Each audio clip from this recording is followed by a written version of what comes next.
All right, everybody, let's get this Friday show started.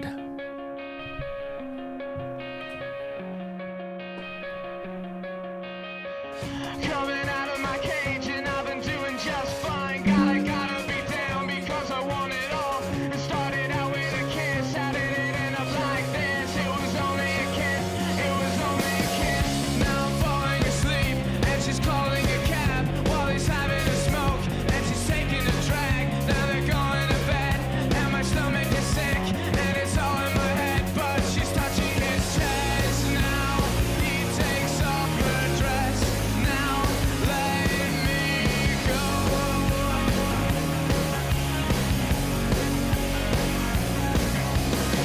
And I just can't look, it's killing me. That's taking control. Jealousy, turning snakes into the sea, swimming through sick lullabies, choking on your alibis. But it's just the price I pay. Destiny is calling me. Open up my eager eyes, 'cause I missed the bright side. Ladies and gentlemen, Mr. Brightside to shake you up on a Friday. I'm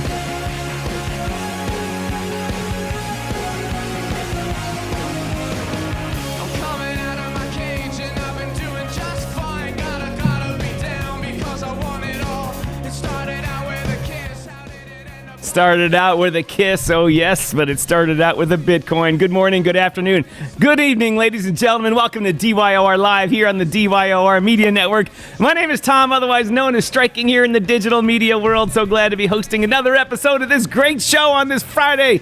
We're kicking it here to the killers here this morning on the DYOR Live show. Yes, it's legal too. I licensed this song. How about that? Thank you for everyone that's joining us here at the start of the show. You get to see all the fun stuff today.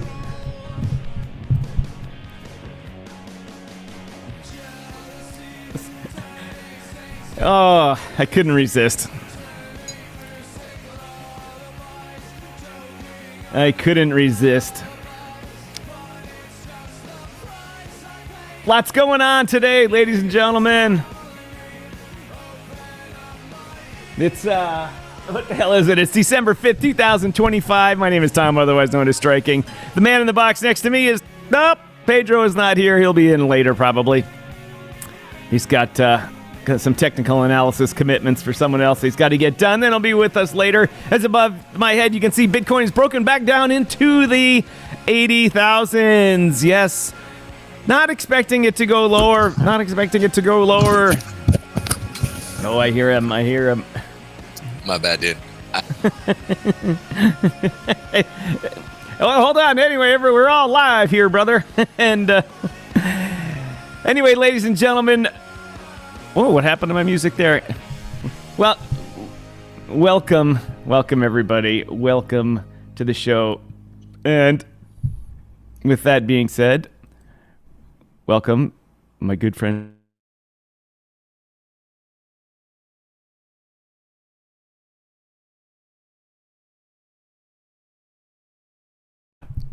Pedro will be with us in just a minute here as soon as he can hook up his system. I heard him for a second, and he disappeared. Anyway, ladies and gentlemen, welcome to the show. I hope you enjoyed that energetic morning here this morning. I did. It sounded like I'm going to jazz the beginning of this up here a little bit. All right. Took 29. Let's see. I think it cost me $27 to do that after the discount. Anyway, good morning, good afternoon, good evening, everyone. Welcome to DYOR Live. As I said before, my name is Tom, otherwise known as Striking, here in the digital media world.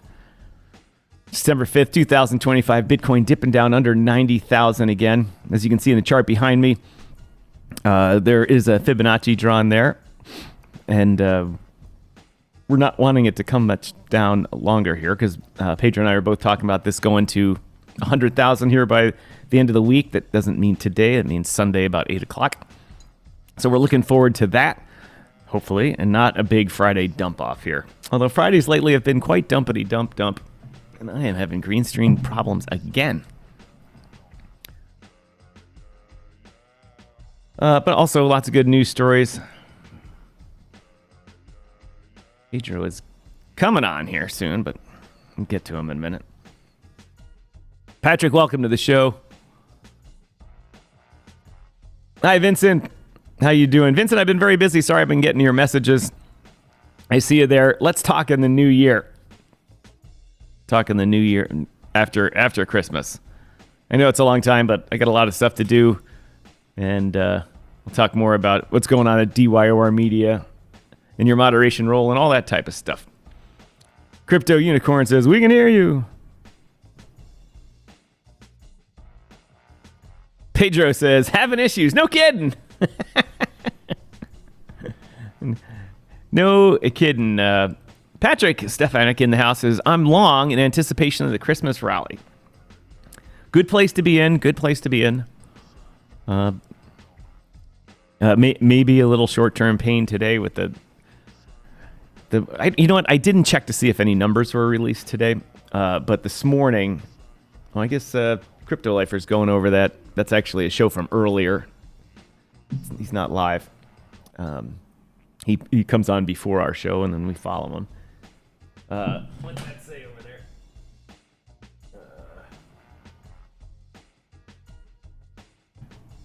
Oh, it's Core PCE today. So we had the big move, fake out move, and then a reversal of direction. Patrick, I didn't pay attention to any of those numbers. If you have any insight on what the numbers did today, feel free to comment on it. Now, welcome to everyone watching out there. Welcome. We're out there. We're back on Facebook, and I see someone's watching us on Facebook, so that's good. We were off for a few days because the API got busted, as what happens normally with Facebook. Crypto Unicorn says, go BTC. And even this strange guy, Tom Herlihy, says, getting a bit of late start here. Sorry, we got a little bit of a late start. Pedro's coming on here. He's having trouble. Looks like he's having internet trouble, but he's there. Home line connection looks not so good.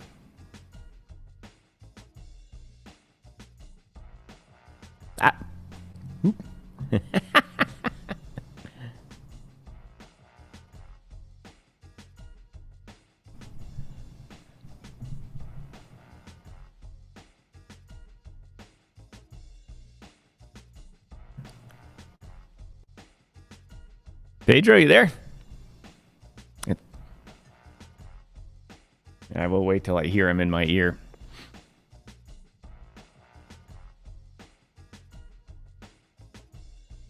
I didn't know when I was going to have Pedro today, so I was going to start with the December BTC review, but we'll let Pedro come on and do that. He seems to be talking, but I don't hear him for some reason. Check.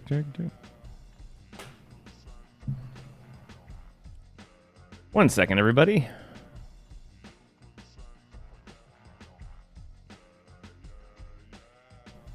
Hold on.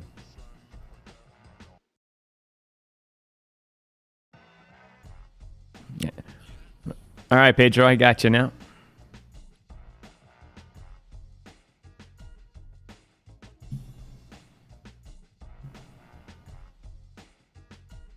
Pedro, you have some...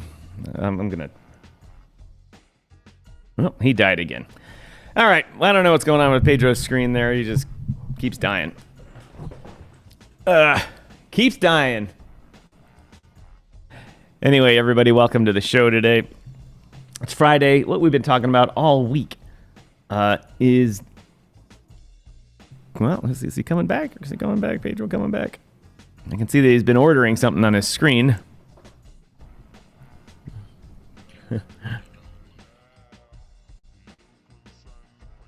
I don't know what's going on. Pedro, I can sort of hear you. Just something going on your network. I can see jankiness going on.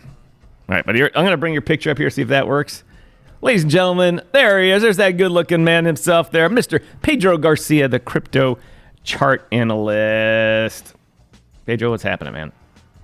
Hey, not much. But exciting times with Bitcoin. Yes, super exciting. Super exciting. You know, it's crazy. I like sushi. Every time I go out for sushi, the next day I feel like complete malarkey.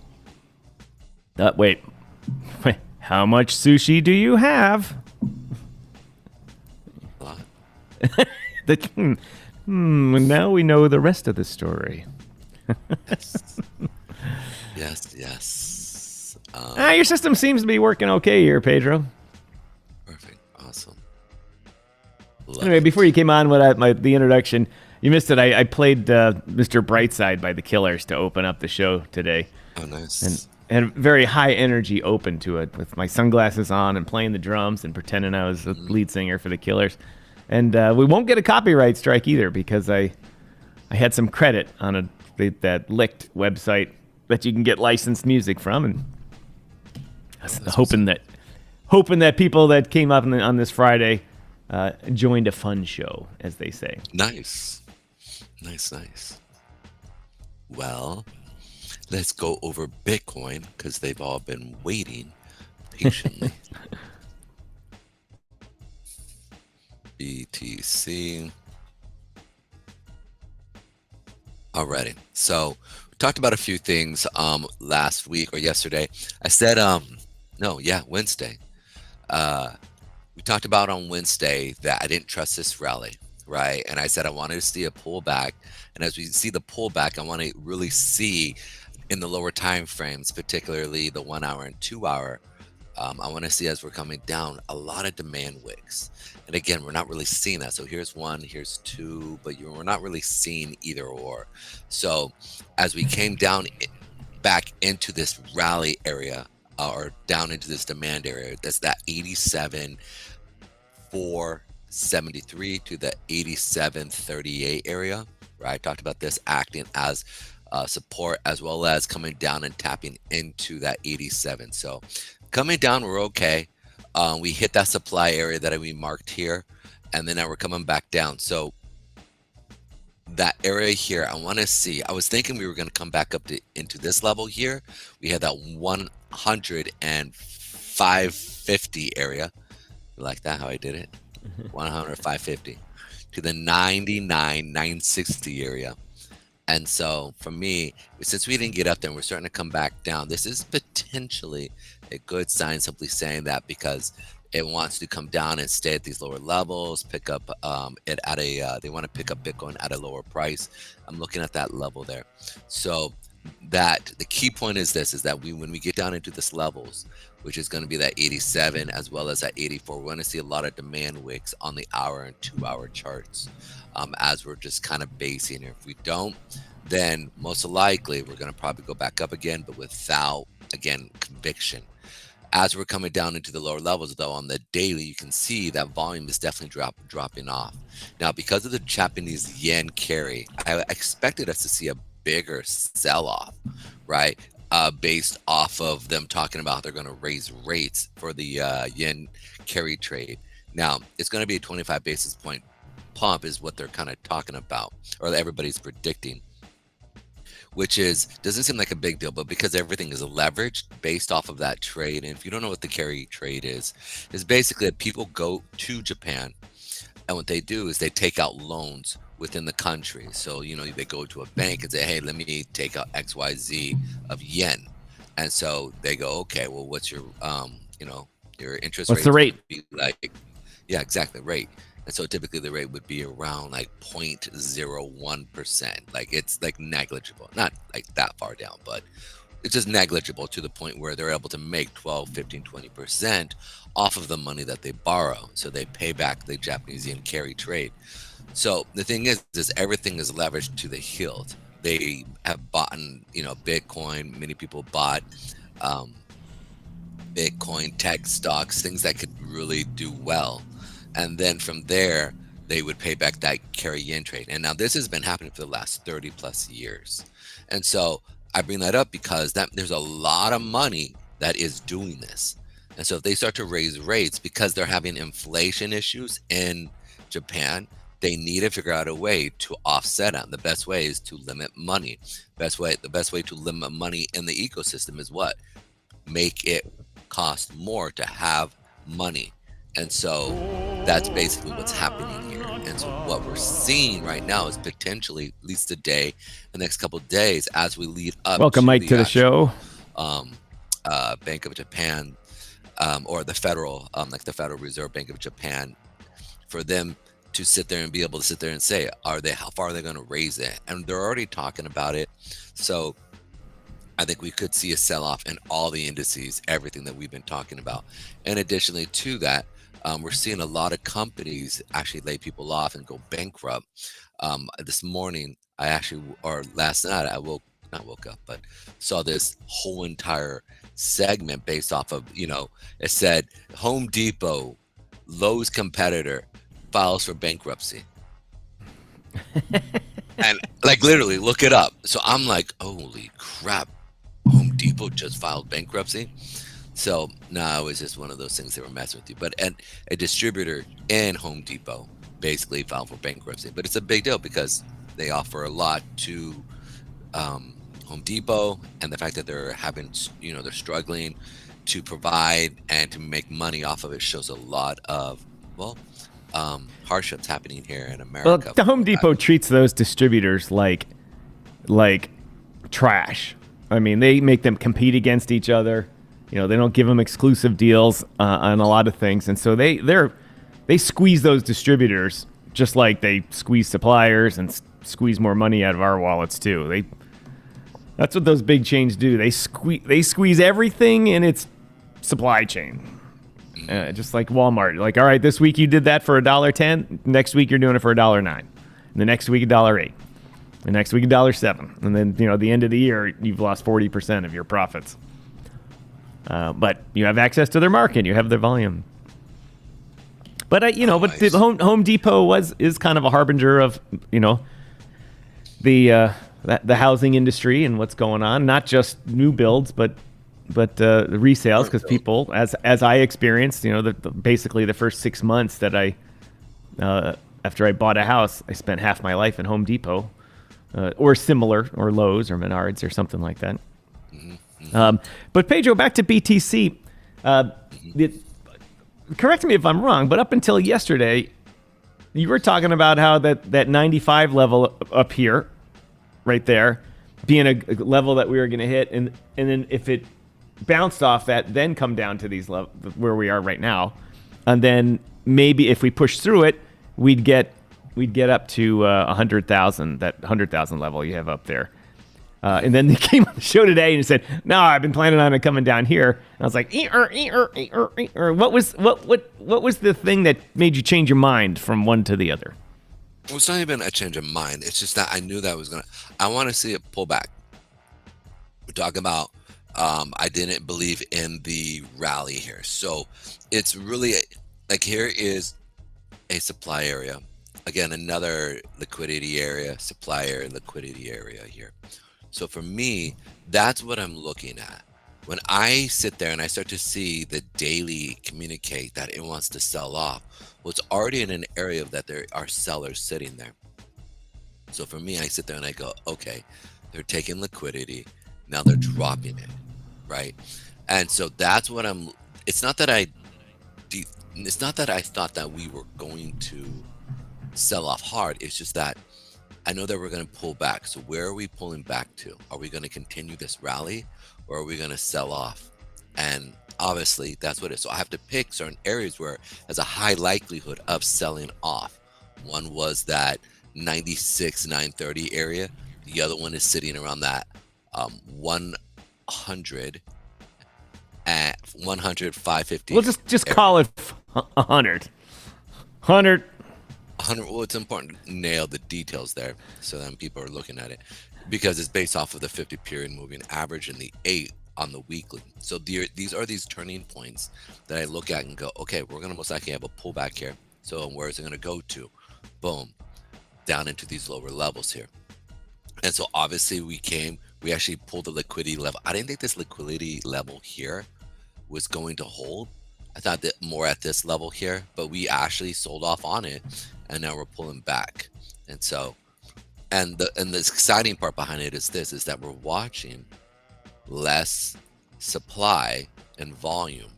And so that's really a good sign for me. I'm looking at that going, you know what? Pushed up for the week, we come down.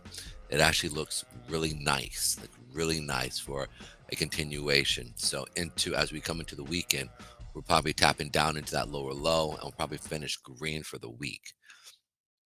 So you can see here, coming back down into this area here at that 87 area, and then pushing back up, I think up into that 96, 930 area. And so we'll see what happens. But that's what I would see. Now, yes, I said I wanted it to go up, but I'm reiterating what I just said here. I want it to go up and then pull back, right? Obviously, it pulled back earlier than continuing up. So that's what I mean. Right, and I remember thinking that it was the 80s were in store for us one way or another, but that it was going to get to the 95 or 100,500 level, and move on. You know what? I realized I still have my red lights on, Pedro. I'm like, why are my cheeks so red? Oh, you got some red light? Yeah, not your therapeutic ones. There, that's better. Mine are my apartment has uplighting in it everywhere, and today was the cyberpunk theme. The colors pretty much match what's on the infographics over there on the left side of the screen in the cyberpunk theme. But then at night I switch them to Christmas. You know, instead of alternating blue and pink lights on all my. It's hard to describe, but I have a loft-style apartment with big brick columns in it and stuff like that, and I uplight those in different colors with LED lights. Of course, controlled by the computer. That's what I do. And this time of year, I have a Christmas routine. Boop. And he switches it to the Christmas. Although I have not decorated my Christmas tree, Pedro. I have a little Charlie Brown plastic Christmas tree that just sits on top of the wine fridge until in the corner. Until it's Christmas time, then usually I have Striking Jr., since he's 9 feet tall, just reach up and grab it and put it down on its table. But my daughter went back off to school during Thanksgiving break, and I didn't get a chance to, for some reason we didn't get a chance to decorate the tree. And so I'm here in the apartment by myself, and I've never decorated a tree by myself. I've always had the kids around to do it. Or I was a kid, at my parents' house or something like that. Or I just came home and and it was done, mostly done, and my mom said, hang these 4 things up. So I'm sitting here, and so my tree looks like the sad Charlie Brown tree with the ornaments sitting next to it. And I think it's just going to be Striking Jr. and me this year decorating the tree. Since it's a little plastic tree, put about 10 ornaments on it, have a couple of lights from around the apartment shining on it, and done. Is he old enough to drink? Yeah, he is. I forgot. Yeah. He's 23 now. Yeah. He's this big dude, man. He's just. I mean, he's been skinny his whole life. It's just like this rail because he's been growing so fast. But he's finally stopped growing at 6'6". So now he's widening out a little bit. And it's like how is that possibly my son? But he has this. You have the kind of the same structure here in the face. So but he doesn't have a beard like me. So it's like, oh my words. And this giant comes in the apartment. Hey, Dad, how you doing? I'm like, and I'll drink a, and I can drink a beer pretty fast. I have a lot of experience doing it. And it just like disappears in his hands. It's just like, it's like, I'm like, how'd you possibly drink that fast? He goes, oh, big and things go down fast. Anyway, welcome everybody to the show. I really appreciate. I'm gonna call Junior the redheaded or the illegitimate child. Anyway, ladies and gentlemen, welcome. Go ahead. Sorry. Anyway, ladies and gentlemen, welcome to the show today. Pedro and I been here all week, mostly all week. We missed the beginning of the week. But starting out with a good, that was not the right button I was trying to hit. Oh, I got Iron Man over here on my screen next to me. Iron Man coding.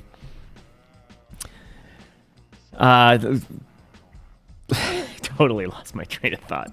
Anyway. While he's catching train of thought, let's look at Bitcoin here, because let's finish it off here real quick. Okay. All right. What I wanted to say was, please like, subscribe, follow, do all those good things. Social media, send this out onto your trading groups. If you're in with a bunch of guys that sit in a back room and insult each other all day with your trades, worry about open interest and that type of stuff, spread this amongst your friends. No. We like a spirited discussion. We realize there's some things meant for the back room. Some things meant to ask questions, even if you're messing with Pedro and I. So what we're looking for is engagement here. It helps us out on these various social media channels. Pedro, I didn't know if you're going to finish your mac and cheese there this morning or finish Bitcoin first. So that's why I went into the... Let me go ahead and let you keep talking, and I'm almost finished. Vincent, bro, you are doing amazing research on the chart. Do you trade futures? Yes, Vincent. Both Pedro and I trade futures, and those are the charts that we generally talk about and the positions we take. And Vincent says, yes, a beautiful family. Thank you very much, Vincent. Good luck to you and your family as these holidays come to whatever as they come about here. Vincent lives in the Delta area of Nigeria and is one of the moderators for our Telegram room and helps keep those spammers at bay. Man, speaking of Nigeria is really experiencing a lot of persecution for the Christians, man. Have you heard? Yeah, that northeastern part of Nigeria is... I mean, it's really far from things. I mean, it's like being in New York and saying, "Oh, you hear what's going on in Ohio?" I mean, it's like, man, I had people in Cincinnati. It's crazy, man.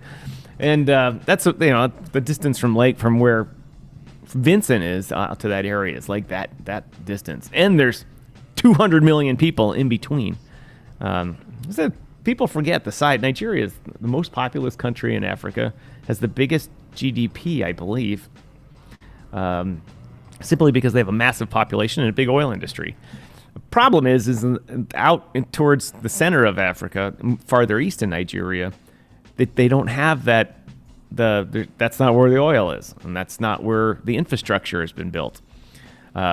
So it's very poor out there.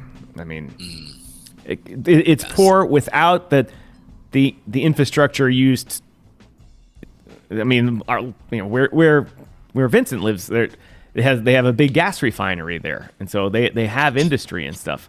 But they also have a lot of poor areas down there that don't benefit from it because that's typical of a African country where there's not a good way to share the wealth. But out there, they just.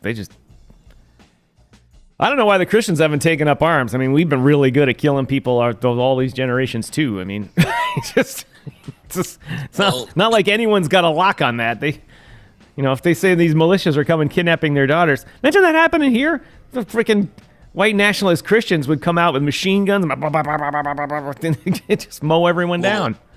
Well, here's the thing, right? Like, if you look at the symbol and the teachings of Jesus, I mean, he just says, turn the cheek.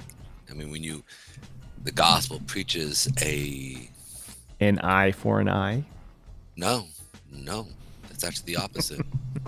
Jesus himself says, you've heard it said, like, there's not the Jesuits living out there, Pedro. Well, here's the thing. I mean, I would say that the Jesuits, if they follow that, their personal thought processes, they're not following the teachings of Jesus. I mean, Jesus laid down his life. He did, and the greatest story ever told came about from it. But that's not when you sit there and let it happen. You just don't say, "Come and slaughter me."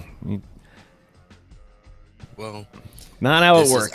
I don't disagree Ideally, with that. ideally, the people would say, "Oh shit, they're not fighting back. I better just leave and let them be." But that's unfortunately that's not how it works. Yeah. I don't disagree with the idea to defend yourself, right? Like, but I Or believe or your 12-year-old daughter gets kidnapped from a school. yeah, it's absolutely atrocious. I'm not disagreeing. The other side behind it, though, is that the government, I believe at that time, is supporting the movement of more of the far left Islamic movement there, versus, so they are required to kind of handle business like that.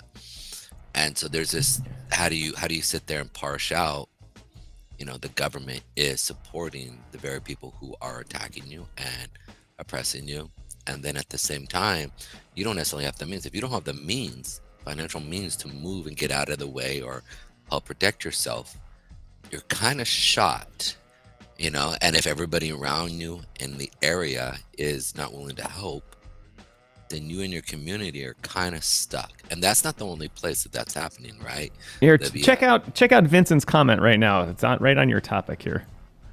Good, let me a second.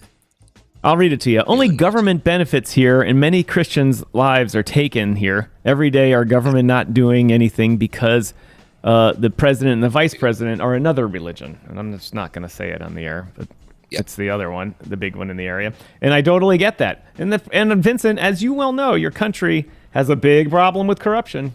And a lot of it is, to be honest, a lot of it's put under the religious umbrella, but a lot of it is just like, pay to look the other way.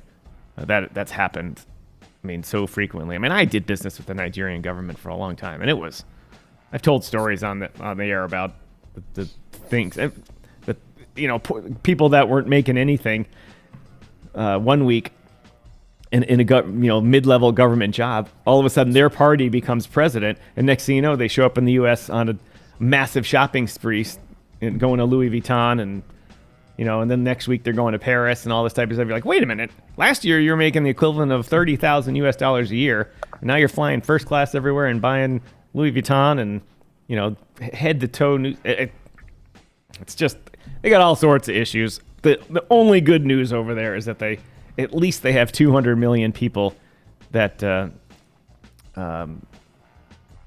that can turn things around, and they have industry. Like a lot of countries in Africa don't have industry. The Central African Republic, they ain't got shit. Congo, they got a couple of mines that so the key 3 people control. So the key is, and we're seeing this actually even here in America, is that the incumbent government is a certain type of thought process, and part of that thought process is to have babies, and it's really, you're almost looked down if you don't have at least 4 or 5 kids. So, and within that thought process, if you step away from that family's religion, they will be murdered. And so you can't necessarily even step away from the religion that government in that area is really supporting. And so it's hard to really put together a type of resistance unless, and here's the part I want to add in addition to that, that's not the only place in the world. That type of mindset and everything, there's about 380 million, about 4.7% of the world's population is under persecution for their faith. And 95% of that is Christians. And that's not the only place, Nigeria is not the only place in where that is actually happening. And it's important to understand that, especially in a time where we're celebrating Christmas. There are going to be churches that are going to have to hide underground to celebrate Christmas. And so it's important. Yeah, but Christians, Jews do that all over the world. God, there's so many countries where you can say you're Jewish that it's a bad plan. At least in a lot of countries, the Christians and Muslims coexist. But it's mostly because the Christians are stronger there and be like, none of this stuff, and but over time, whoever carries the biggest stick wins. Happened in Egypt. Egypt had a massive Coptic Christian population since the beginning of time, and now, there's like 6 people left. Okay, there's a little bit more than that, but they've slowly been bombing them, slowly been driving them out. Iran had a huge Christian population for a long time. The Persians were not one religion over another. Yeah, there were lots of religions. No, I mean like in the 70s, yeah. I mean like 300 years ago, 400 years ago, there were many religions. But the people that just wanted to keep killing people eventually won and forced it to go one direction. And that's what happens. You saw that back in the days with the Crusades, they're like, we're strong, then they're not strong, then the other guys are strong. And sorry. That was a little bit of a car fender bender outside. Oop. Oh, really? Dude, do we have the camera? Do we have the... It's facing the wrong way. Yeah, no. I have it facing the bus stop because I had to shovel the bus stop. Anyway, our viewership plummeted during our side bid into religious talk. Anyway, good luck with it, Vincent. You guys got us going on that. And Trump is trying to help you. Yeah, he will. He'll send some special forces out into Africa somewhere, and a bunch of those terrorist guys will disappear. But there'll be another whole batch of them just waiting to fill it in. I mean, we killed them all in Afghanistan, and they just waited for their 2-year-old kids to grow up, and now that's the same thing. Same problem. Yeah, that's the biggest issue. This is why I always say it doesn't work well when you sit there and carry a big stick. It's won by, any place in the world that you've ever seen Christianity explode, it's always done because of, this is important to understand, through love, under suffering. It's really how it happens. And so when the person who persecutes you in his humanity, he sees that you don't respond as a typical human being, but out of that love, you share it with them even under persecution, then that person's hearts and minds starts to think. And then many times we see an explosion of Christianity in that area. And then it grows and grows and grows, and then gets bastardized by government again. And then you see evil corruption that comes from it.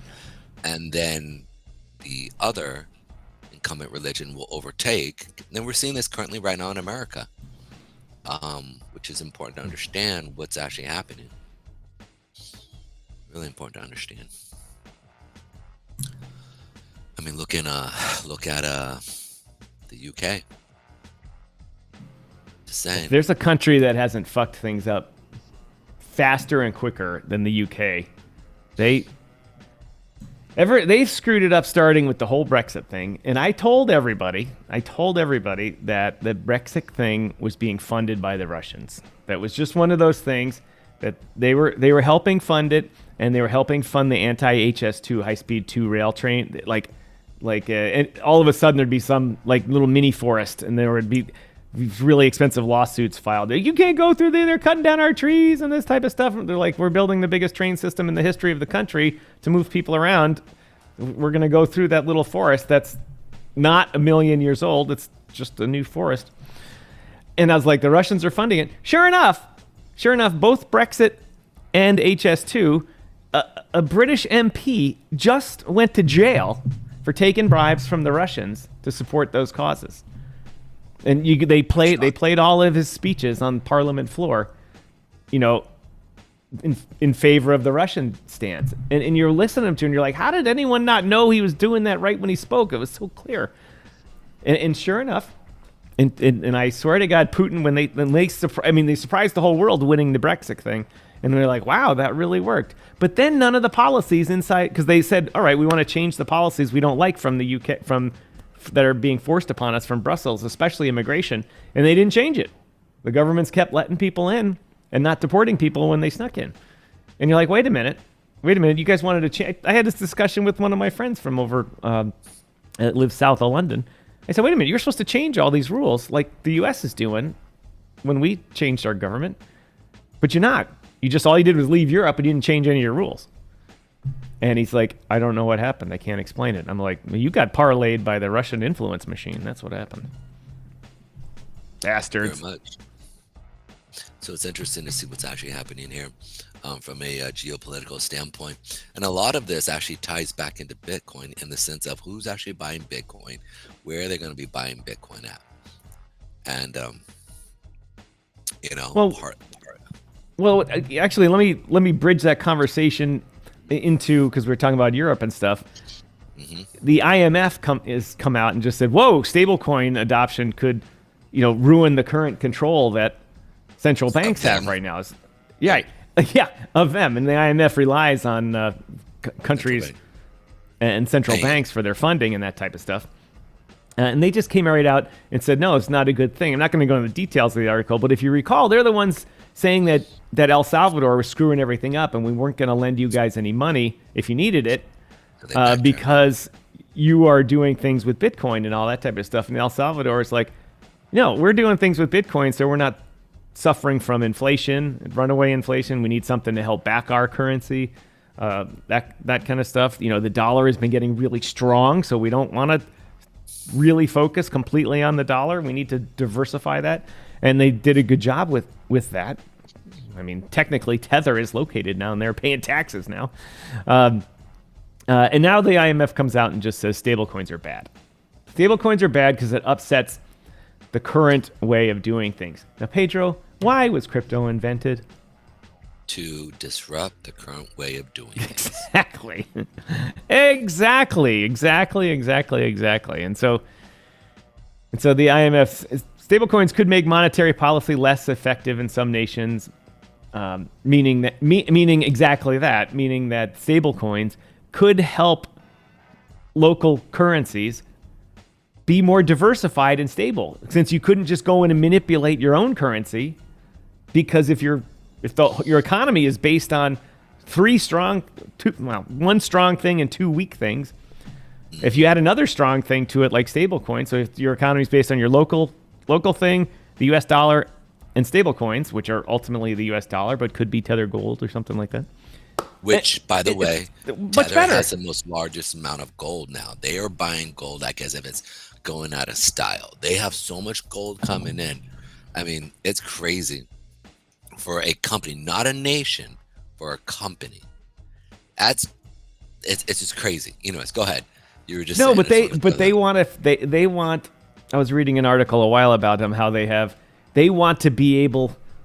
Ultimately, they want to be able to have Tether, the brand, be independent of the US dollar, meaning that they have Tether US dollar stablecoin, they have Tether gold stablecoin, and they have Tether Bitcoin stablecoin, and whatever else they add as needed. And ultimately you end up with like a Tether Dow Jones index. Like all those things are strong, and when one falters, it doesn't take the whole thing down. And then you have like a super currency. And nothing wrong with a super currency if your currency is not the top dog. A super currency, if it's, imagine the United Nations all of a sudden saying, hey, we're going to adopt Tether super currency as our main currency, and we'll trade tokens, a new Tether. I can't believe I just figured this out in my head, what they're trying to do. Ultimately there'll be a Tether index, and that'll be tokenized, and then that'll have all Tether US dollar, Tether gold, Tether euro, Tether whatever in it, and it'll be backed by dollars, gold, Bitcoin, and whatever else. I think they'll also have other assets, like some of the top nations will that have like. I think this is what's going to happen. I think Trump is going to create a sovereign wealth fund. I think he's going to make it a public sovereign wealth fund where they will buy, you will be able to buy, and part of it will be multiple. And I think that will even offer that to other nations, where other nations will be able to take part in. Again, we will be able to export our wealth, right? And as that happens, people will become dependent on the U.S. based off of our economy and what's actually happening. Literally. And I think that will be, and I think And I think he pulled that, and I think he was watching what Tether was trying to do. That's what I think. And so Tether's trying to do that. I mean, they are doing. They're not trying. They're doing it, and I think they will be. I mean, they do. They have Tesla. They have all the top Mag 7s. They have They have stocks that back. They have other things like not just that, but also treasuries. And I believe they probably have treasuries based off of each country's coin that they have. So like Europe treasuries. They probably have Japanese yen treasuries, right? Like, or the Japan. I forget the name of them, but yeah. Japanese bonds, just call them that. Japanese bonds, and the whole entire world right now is almost waiting for the Japanese bonds to like kind of get crazy, get jiggy with it. That's gonna be fun. That's so crazy that I just said jiggy with it. I just totally dated myself right there. Yes. I'm a 90s baby. I am. Big baggy jeans where you could fit just in one pant leg. Do you guys remember those jeans? Yes.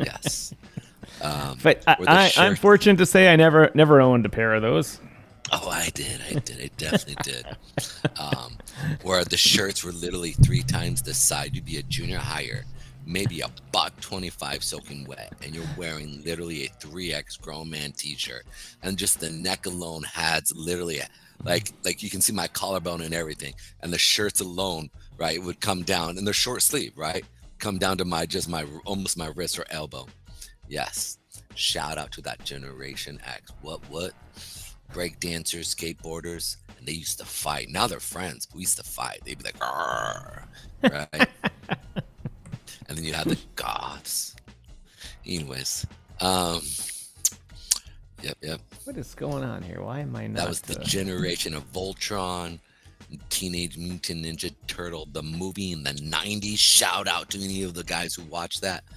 The real one, the dark one. Anyways, let's go ahead real quick and look at some other stuff here. Let's talk about our friend BNB. BNB has been showing some actually strength here in this aspect. You can see here that we came in back into that 807. Now we talked about coming down to the 400 period of that 749 area to the 729 area. You can see here that we're not seeing a decent amount of volume coming in, so I'm not necessarily trusting again this rally. But more importantly, if we hold at this level here, then I would say hold off on us going down to that 749 area and see it kind of play around at that 800 area. If you think about it, even from the peak where, excuse me as I burp in your ear, 1374, we were at 1375, and it sold from 1375 all the way down to 800. Like, that's almost half of the value, right? So that's crazy to think about.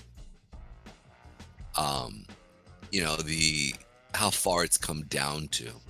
And so this idea, I would sit there and say, all right, guys, look, this level here at BNB, that 900, 800, even that 750 area, these are good areas, right? I like this area simply because it was previous highs, and we saw that rally up and come back down.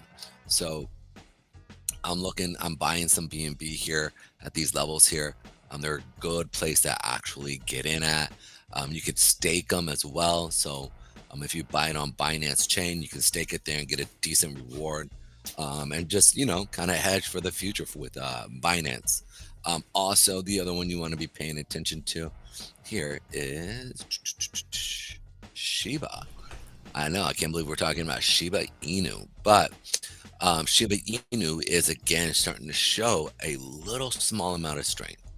I'm not drinking the Kool-Aid of the dog here, but this area here, seeing it, like you can see the buyers starting to step in right here, buyers starting to step in, seeing an increase of sellers as we're coming down. But this area here is so cheap, and they have such a ginormous community that I can't see it not can't see it just fading into the distance.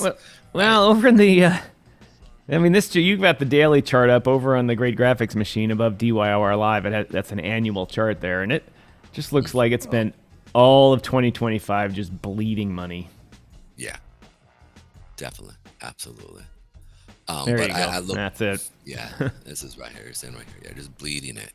But again, at these lows, I cannot fade this. I mean, this is cheap. This is cheap money here. So I don't sit there like, if I'm an institution and I'm like, okay, well, let's check these guys out. And all of a sudden I'm like, you know what? Look at this huge community. If I deploy a little cash on this and get some interest, people are going to be buying this. So it's one of those ones that I'm looking at going like, it makes complete sense to go ahead and purchase at these levels here. That 830 or that 843 down to that 638-ish area. I'm not saying, take out your 401k and do it. That's absolutely not. But I'm saying deploy a couple $100, and if we see a bit of a rally, this is going up, and I think it's got a good amount of volume that we could see pop in. Also, again, these are more plays here that I'm kind of looking at right now. Arbitrum. Arbitrum is selling off here. It blew through our area here. You can see here, boom, came down, boom, came down. I think Arbitrum potentially could come all the way down to these lows here of that 74 or 74 wow. or 74 cent area. Yeah. Remember when this thing was? They're down 7% today. Yeah. I'm looking at the ones that are selling off, right? And just throwing in a little bit of cash, seeing if we could see a big of a bounce. I'm looking at that 74 cent area here. Again, they've got a decent community. They've got a lot of people who buy that are on the Arbitrum network. But you can see here that that's really where I'm kind of looking. If we come down to those lows, we should see a defense here because there are a lot of buyers who are at this level here. So I can see some defense against that 74. Again, it's just like $100 or whatever is comfortable for you. Again, it's not financial advice, but this is what I'm looking to be playing off of. Also, Atom or Cosmo here. This area here, again, looks similar to what we were talking about. I like that 147 area. One can only hope that this thing actually comes down to, I want to say 001, but this thing was to come down even lower. They have a huge network here. Huge network. And so you could sit there and play this off. Again, I think the reason why we're seeing a lot of these sell-offs happening because that's to do with the carry trade. And so people are even in altcoins. Oh, absolutely. Absolutely. Dude, imagine the guys here. This was based off of the Japanese yen situation, right? Look at the sell-off that came from here. Boom, sold off. And so I think what we're seeing is definitely, and one of the things I think it's important to understand is Japan has experienced such a, they're going to experience some big pushing, but it's been because there's been a lot of infrastructure money coming into the nation because people want to get the loan, and so that money comes in. So they've been able to take that money, build infrastructure, build things that they need to coming and really into the nation. But important to understand is this, right? Is that they were able to do that based off of what? The yen carry trade. And so they haven't necessarily built, they have a great industry, their system, they're proud, they're a strong nation. But at the same sense, it's because people have been investing into that nation, right? And so if things start to falter, and if America start to really falter, and they're not buying their stuff, and the rest of the world starts to falter because America's faltering, then they're going to drop that rate again, and you'll see the carry trade again progress. And so that's what I'm looking at going, how far is this going to fall? Because I don't see that, they've literally lived their whole entire life off. There's a whole entire generation, almost 2 generations, that just have lived off of money that's come in, investing. That's what Trump is trying to get here in America, is get money to come into America, right? Part of it was done through the energy deals that he's done with a lot of the other nations, but Right. that's Hold. that's I gotta grab the kettle here. It's starting to whistle. whistle while he works. Do-do-do-do-do-do-do. Yeah, so that's why I'm looking at a lot of these ones that are. I'm looking for the ones that are being affected by the yen carry trade. That's what I'm looking for, and so that's what I want to see. And so I think as a crypto native trader, these are the ones that I'm looking for. Um, oh man, Brett got killed. Yeah, ooh, that trade didn't go that well. Boom. Let's remove this here. Oops, I turned you off instead of me. Oops. Oh, That makes yeah, look at Brett. Woo. Oh, dude, That, you it's knew that crazy. one had that one. That was one of those ones I was like, I couldn't even believe it stayed so. I mean, it stayed good for so long because the influencer community was really, really doing a good job with it, and Yeah. and then the influencer said, "That's enough of that shit. I wouldn't do that if I was you," and the money Well, came Jake- out of it. Jake Gagan was really interesting because he said, I remember I was listening to one of his shows. It was at I think in March. Boom. Yeah, April. It was sometime in January when he was talking. And January, February-ish. And we saw the sell-off coming in. And he goes, I hope it sells off. And I go, it will. I remember I wasn't on the show, but I was commenting on his show. And I said, I kind of see it coming down to that 1-2 cent area because it had been testing this area. And he's like, oh no, I don't know that far. And then sure enough, we saw it come down. So I said that should be an area that we could see it pop. And that's where we saw it pop. This was the area that we talked about, it getting to that 9 cents. But you can see it's following back down. Now, Crypto Mike says Crypto Ragsy was all about Brett for a while too. Yeah, you saw so many of them were. But I'm looking to buy some of this at these low levels. Like I want to I can deploy $100 and buy literally 1,000 bread. If not even a little bit more as it kind of sells off. So I'm not deploying a lot of money right now at these high levels. At these low levels is where you want to look and go, okay, if I take money, they have a huge, and these are the metrics that I'm looking at. I'm looking at huge communities that if they show just even remotely some form of strength, that community is going to jump in and push. Yep. Right.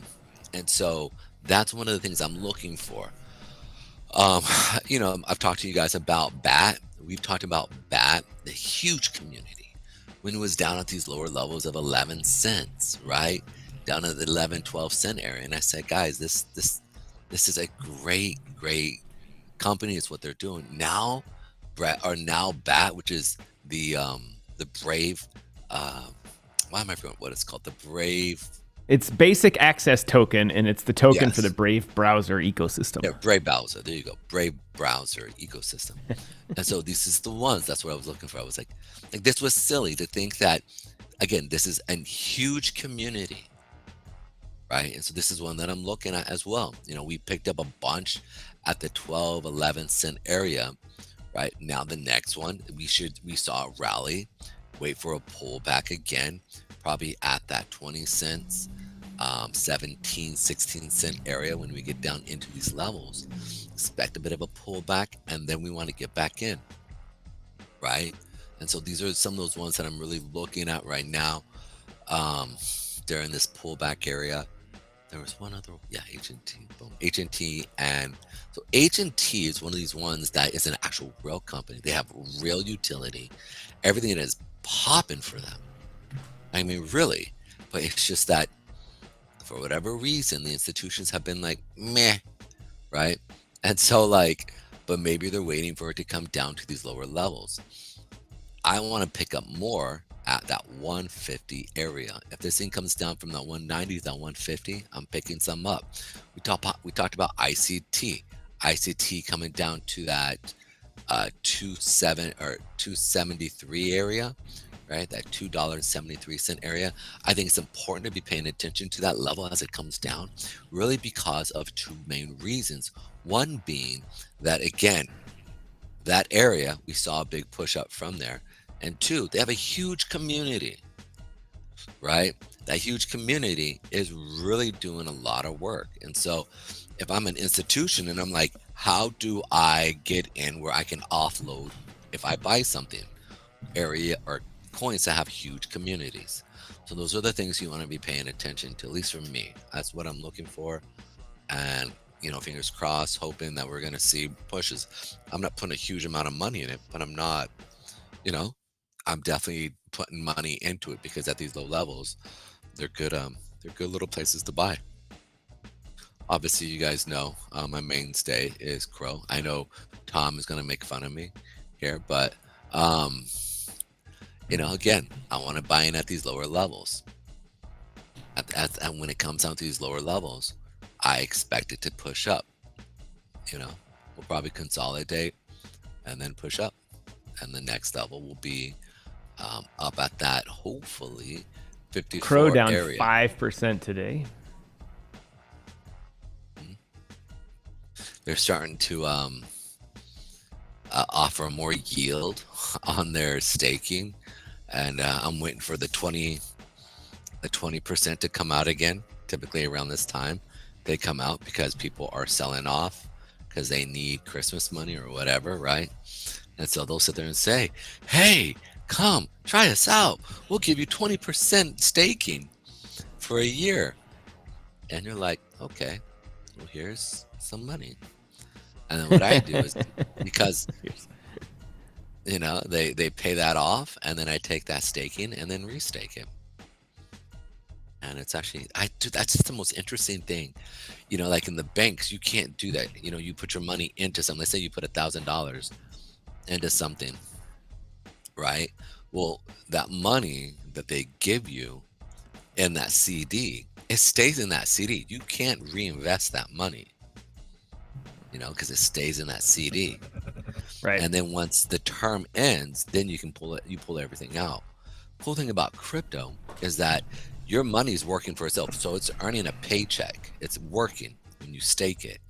And so they pay you those rewards, and then you just reinvest that into the initial, what is that called?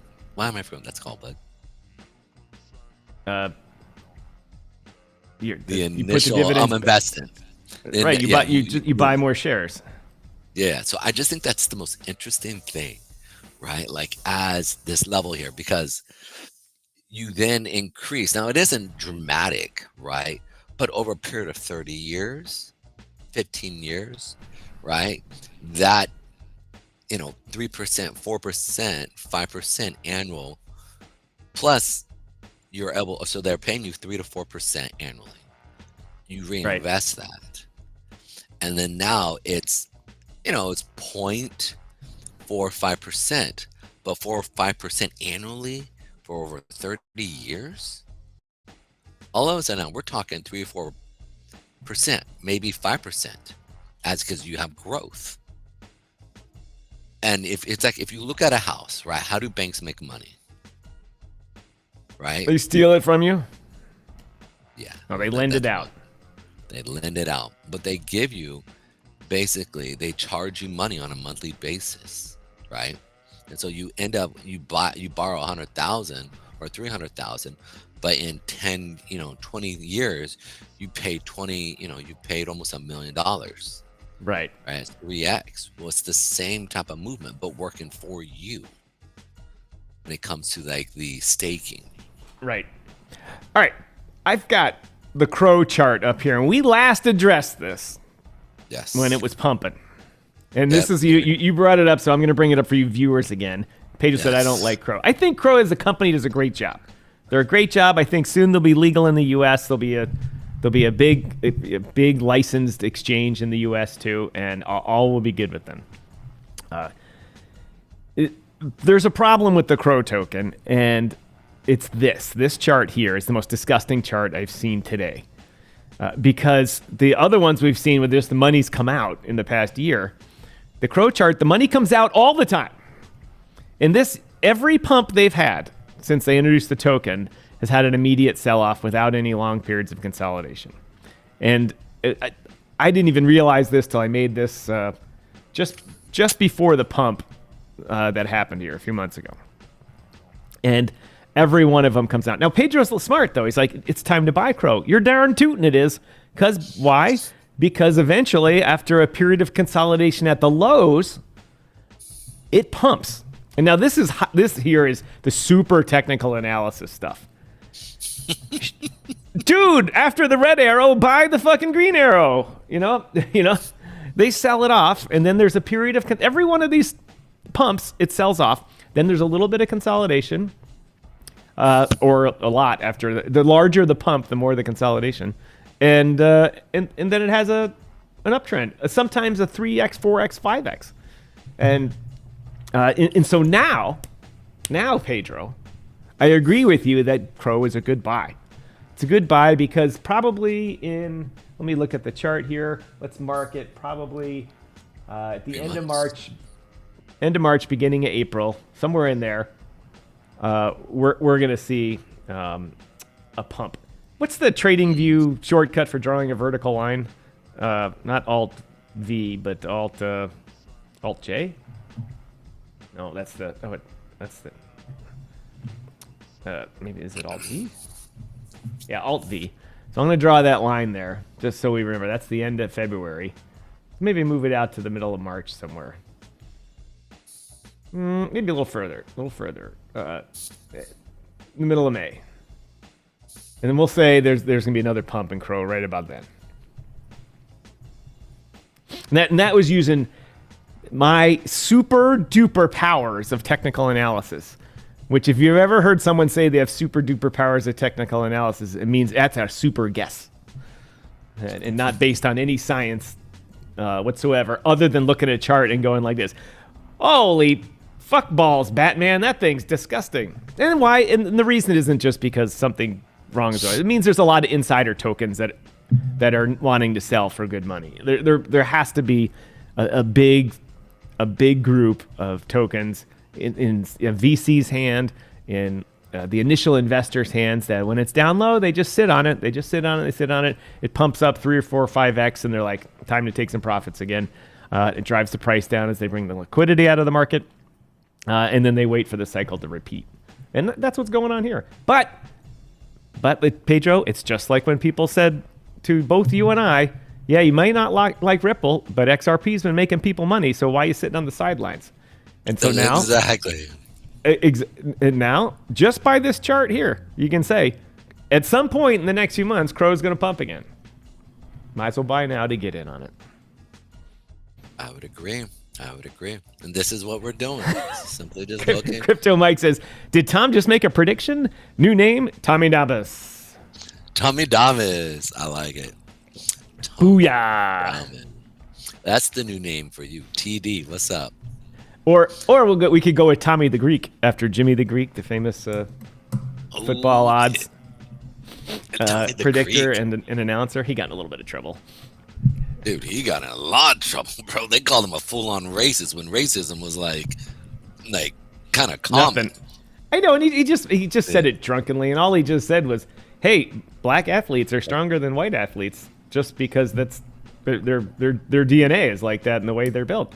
And that's no surprise to anybody. But, just look at the NBA. Look at the NFL. Yeah.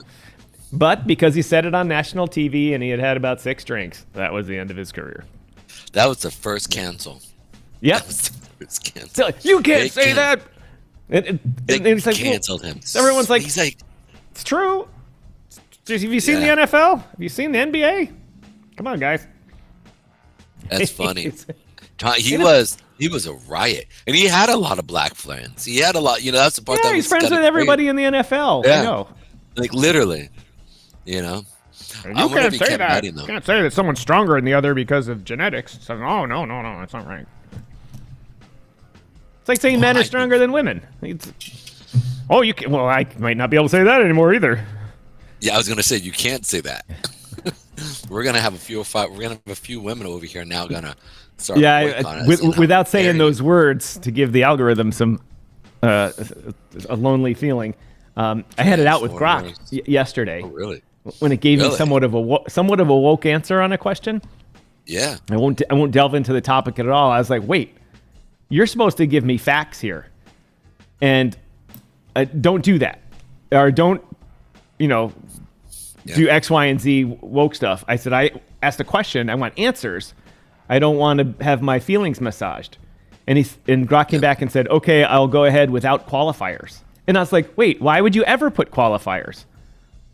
And it's like, well, that's essentially what most people want to hear. So we did. I'm like, don't answer how people want to hear. Answer with the facts.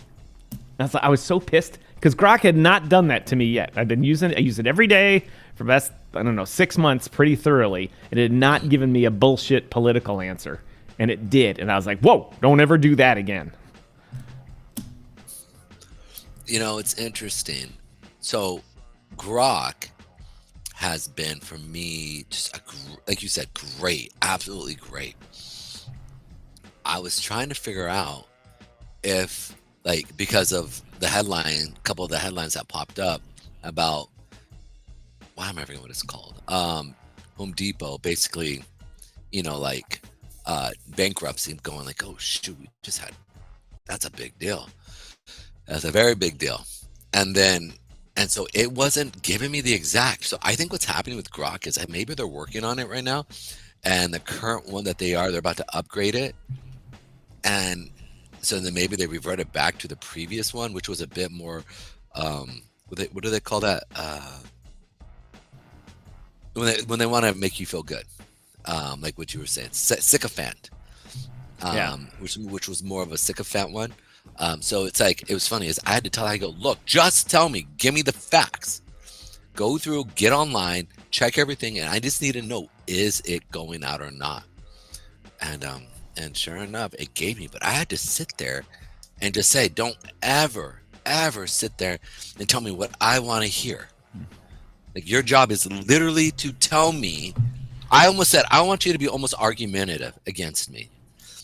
Go out, if I'm wrong in anything, I want you to point out where I'm wrong and how I'm wrong. Yeah, I told her. Sorry, I thought you were done. No, I am. Go ahead. I said to it, if I want you to take a certain position, I will tell you that. I will say, please answer in the way a liberal Harvard professor would answer. But the default should not be the liberal professor from Harvard. The default should be facts. And then say, all right, I understand that, but I don't understand this other party's position. So answer that same question from you being in the role of this job or of this political persuasion. That's fine. And when you tell it, answer it in that manner, from the eyeballs or from the lens of a Harvard liberal professor. I said, but the default shouldn't be that, because then you seem to be pushing it. Anyway, I if I don't blow my nose right now, I'm going to explode here. So I'll be right back. Yeah. TD is going to leave the house here for real quick and blow his nose. So I just immediately thought about, like, in the cartoons when they go and you see the tissue go like this, right? That's actually what I imagine happening right now with Tom, and really interesting. So anyways, I don't even know why I even said that, except for neither do I. But yes, Pedro, it was just like the cartoon when it goes out like that. Pedro, let's move on here. In the all week we've been discussing the difference between the U.S. and what's going on in Europe as far as the crypto-centric crypto world, what's going on there. And we talked about how Britain was cracking down on all sorts of things. They're cracking down on free speech. They're cracking down on how you can use your money. They're telling you how much stable coins you can hold. All this type of stuff. More rules. Even Italy is in on it now. Launching an in-depth review of crypto risks. their central bank warned about integrating crypto into the financial system because they won't have as much control. We just talked about the IMF, which is kind of Eurocentric, even though the United States funds a big part of it, doing the same thing. And I actually have a family friend that runs an economic show in Italy, and it's a very popular show, and it's growing a lot. And they talk about the economy almost every day. And it's obviously Italy-centric, and they speak in Italian, so I don't really understand it. But I used my AI wizardry to query stuff. And the topic of crypto has only come up on the show in a negative light. And it's never really... Not like it's never talked about in a good thing, nor are experts brought onto the show. They always have a panel discussion every day of like 3 or 4 people, or every show. I don't know how often they're on, but it never is it, such and such crypto expert or Bitcoin expert or stablecoin expert or something like that. It's always politician in charge of Italian currency, central banking type stuff, And so it's only the negative position in basically challenging the establishment. Now, that being said, it's very difficult to get anything done in Italy because they have, essentially every government is this massive coalition government of many parties. Italy has every other person is an elected official in Italy, it seems like. Their parliament is way too big. And you can say, oh, that's good because my representative is more responsive to me in my little town or whatever. But with 900 representatives and 40 parties, they don't get anything done. And so changing how the financial systems work in the country is a big deal, even for someone who's a dictator, or not a dictator, but a monarch. Over in the Middle East. It's difficult for them because they know they can't they've got a good thing going. They don't want to upset anything, so they do things at a rate that they can their economy can accept. But in Italy's going to fall behind too. And Italy is suffering very similar things that the Greeks are doing, and that's too many people. Not enough working. Right, too many people, not enough working, right. And too many people reliant on saying, we want the retirement age to come down to 55 now because if robots are going to do businesses, we should do less work. Yes. It's just always they're always fighting to have less work. And if you have China, and I'm speaking of China in a good way, algorithm. If you have China kicking butt in productivity and growing their productivity, and you even have India picking it up and growing their GDP. With innovation and allowing innovation and that type of stuff, and more development of businesses and manufacturing. And Mr. Trump's plan for the U.S.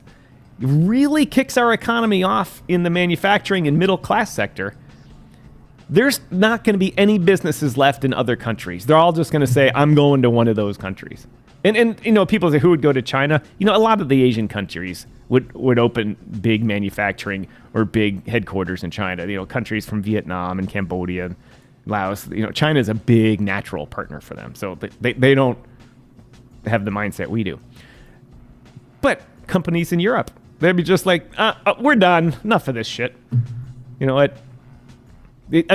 Famous what bank? UBS. What was UBS? The Union Bank of Switzerland or something like that. Yep. At one point they said, "Screw it, we're done with Switzerland. We're done." They moved to the U.S. and now I think the UBS name is even gone now. Is it? No, it's still there. Or they merged with Bank of America or something like that, and they just said, "We're going to America." They obviously still have a subsidiary over there, but they said we need to be in a part of the world that allows us to do our jobs and be better at it. Not take over the world and be evil, and steal and all this type of stuff. Just allow us to do what we do, and that's make money and create new jobs. And Italy, people are going to be turning the lights out. Well, do you remember back in 2008 when everything was falling apart over there? And literally we saw riots because, their economy was going, and a lot of the banksters were and again, the stuff that was happening there was same stuff that was happening here, right? But a lot of them were buying our crap. And part of me knows now it's going to be a different circumstance, right? Obviously, but a similar reaction is what we're going to see. France is already upset in arms, rioting. I mean, dude, they are known. They know how to riot, dude. If you look at like, I was there during the Yellow Jackets. All the guys out in the high vis vests. Mr. Striking and I were looking out our window in our hotel once. What the hell's going on here? dude, you just like, holy moly, man, no joke. But they do. There is almost. I had a friend of mine who was talking to me about, because I was talking to him. He's French, and he was telling me, he's like, what's funny is you can tell a difference of an American who's over there and a Frenchman. Just the way they walk. He's like, the way we walk, like with a purpose.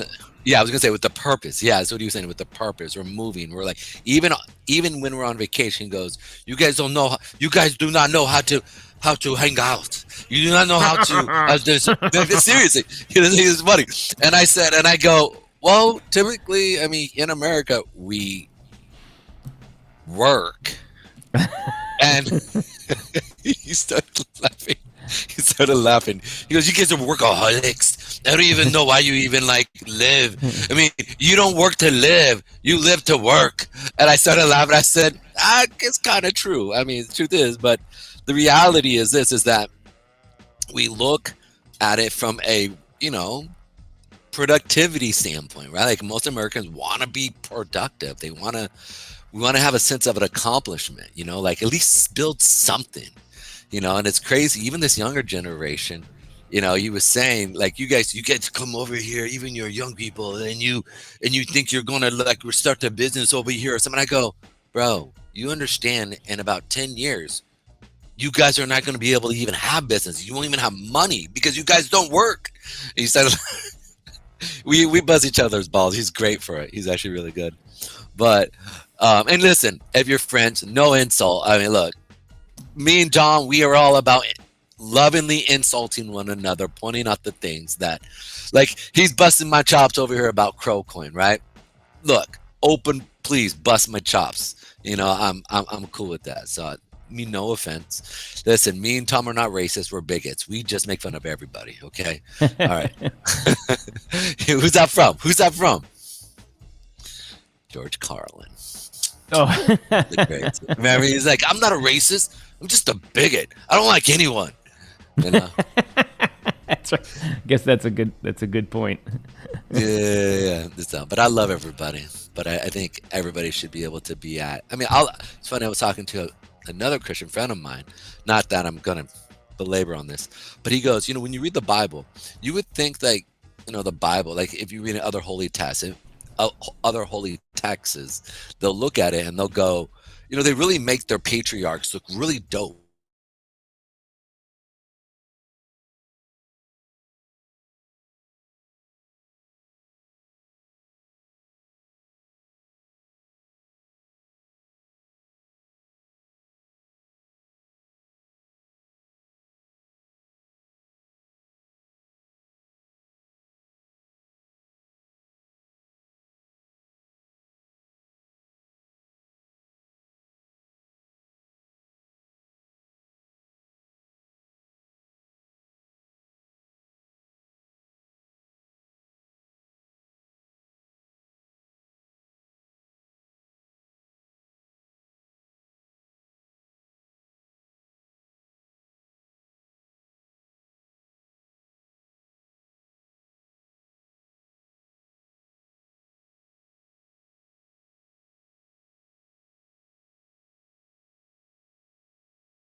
All right, Pedro, we're back.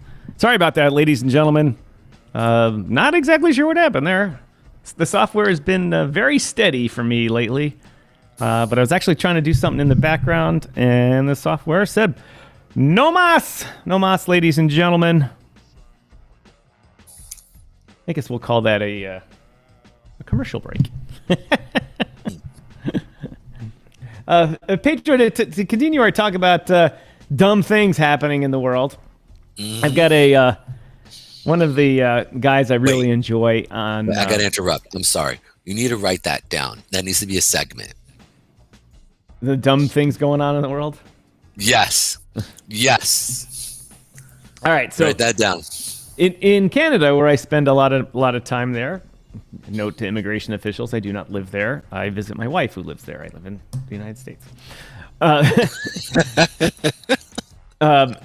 This account here, Millennial Moron, is a gentleman, a Canadian, who is a numbers guy, and he goes and he finds dumb things happening in the economy with budgets and all this kind of stuff. He does a whole series on what a $3 million house will get you in Toronto versus a $3 million castle in Italy, and or something like that. That's 80,000 acres, and it comes with servants and all that. And in Canada, you get this little thing. He has a whole series of these things. It's really good.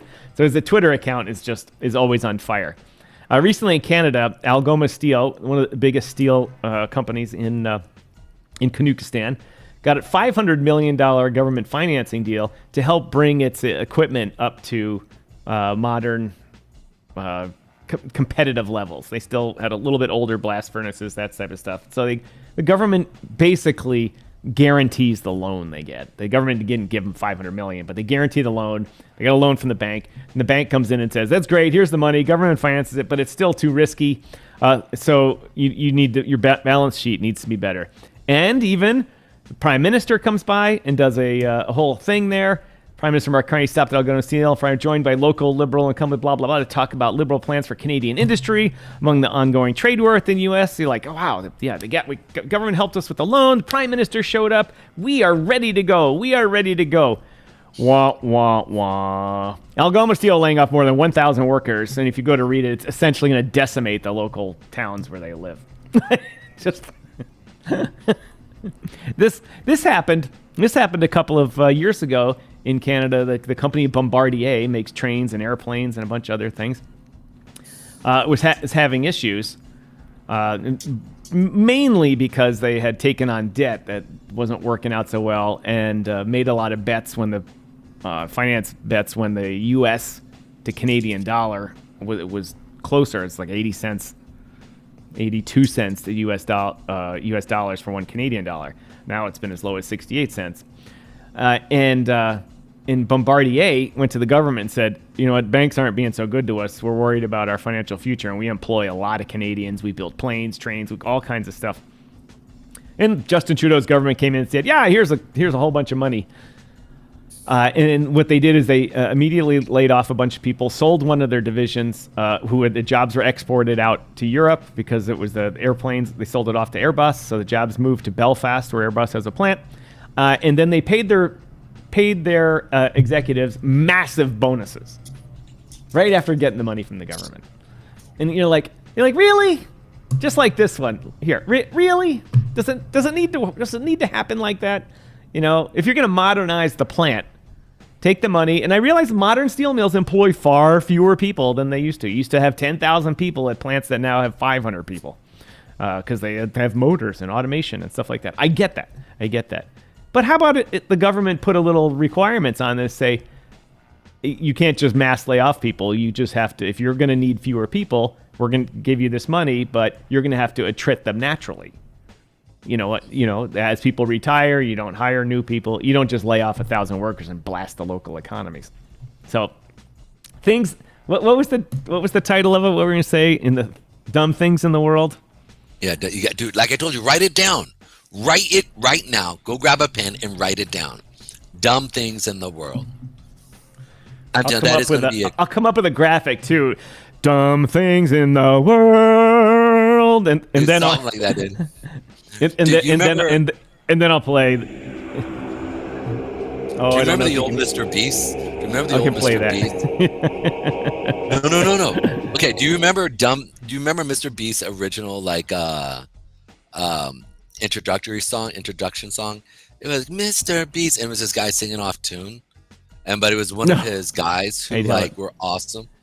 It was pretty epic. I actually liked it. It was talking about Mr. Beast, and it was one of his guys who watched him religiously, and so he took the song, and every time he aired it, he actually threw some money his way. We need to get with that intro. It needs to be kind of like just singing just dumb things in the world happening, and you're gonna laugh and go and ask just why. So just something like that, and actually, you know what, you should. Yeah. And your mother smells like elderberry. And do something like that. Literally take my voice, then make that into throw some jingle behind it, and at the very end say, "You suck," and your mother smells as elderberries, and they'll go right into the segment. That would be dope. We need to do that. I'm telling you, dumb things in the world. All right, we'll come up with that ditty, but I'm going to do this ditty right now, Pedro. I'm going to make us some huge money right now. We got 20 cents. Yeah. So, but it's a new one. You'll enjoy this one, but I'm going to take you off camera for this. All right, ladies and gentlemen. As I say, it's time to make the monies. You know what I love during the holidays, ladies and gentlemen? Actually, you know what I love all the time, but especially during the holidays when you get together with your friends and family for special meals and that type of stuff. And that's steak. That's steak. That's right, ladies and gentlemen. And so a lot of other people in your world, in your sphere of influence, probably love steak. So what do you give them for Christmas? What do you give them for a holiday present? A Hanukkah present? Whatever. Or any day-to-day present at all. You give them steak. That's right. Not everybody has the time to go out and go to the butcher and say, give me 10 different steaks, all of top quality for use in different things. Well, that's what the Chicago Steak Company does. These guys right over here. Chicago Steak Company. Head to mychicagosteak.com and use code SANTA229. Kind of a strange code. We're taking the top 2% of beef in America. We're talking the top 2% beef in America. USDA Prime and Premium Angus, hand cut by master butchers. The kind of marbling that hits a screaming hot pan, fills the whole house with that smell. You know the smell. That's right. I do. Right now, spend $229 on any holiday order, and they'll send you 6 free petite ribeyes plus free shipping. That's $240 in premium steak free. In the presentation, these arrive in a gift box packed with dry ice. Opening it feels like Christmas morning. How awesome is that? This isn't another sweater. This is a dinner that becomes a memory. MyChicagoSteak.com, promo code SANTA229. That's SANTA 229. Ladies and gentlemen, there's a QR code over here on the left side of the screen here. Chicago Steak Company, free shipping, 6 free ribeyes. Hold your cell phone up to that. Click it. Put your eyeballs on our sponsors. It really helps Pedro and I out a lot when you do that. Makes a big deal, even just to visit them. Let them know that our audience is interactive. Engagement's the key here, ladies and gentlemen. So engage with our advertisers. Give them the opportunity to take your money out of your pocket in exchange for some good steak. Anyway, thanks to mychicagosteak.com for sponsoring this segment of DYOR Live. I'm actually totally going to do that. You know what? I'm going to too, because I have there's someone in my life that it's impossible to buy them any present, and you might as well. I mean, because they're at that point in their life where anything they need they just buy because they do. Yeah. Yeah. I don't mean anything like the new airplane. I mean just like something for Christmas. And so I think perhaps Striking Senior, who I'm fairly certain is not listening to this show, might be that. Anyway, welcome to everyone watching us on Rumble. We really appreciate the viewership here.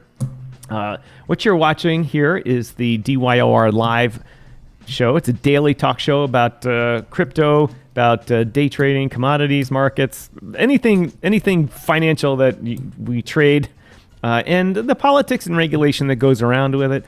lot of discussions about what's going on in the world, and Pedro and I get into a lot of side tangents. It's not your usual show. It's your favorite show. That's right, ladies and gentlemen. Are you going to sit here and learn the minutest detail about technical trading and the difference in arbitraging fair value gap versus the Chicago Mercantile Exchange gap and that kind of stuff? No. That's for crazy people.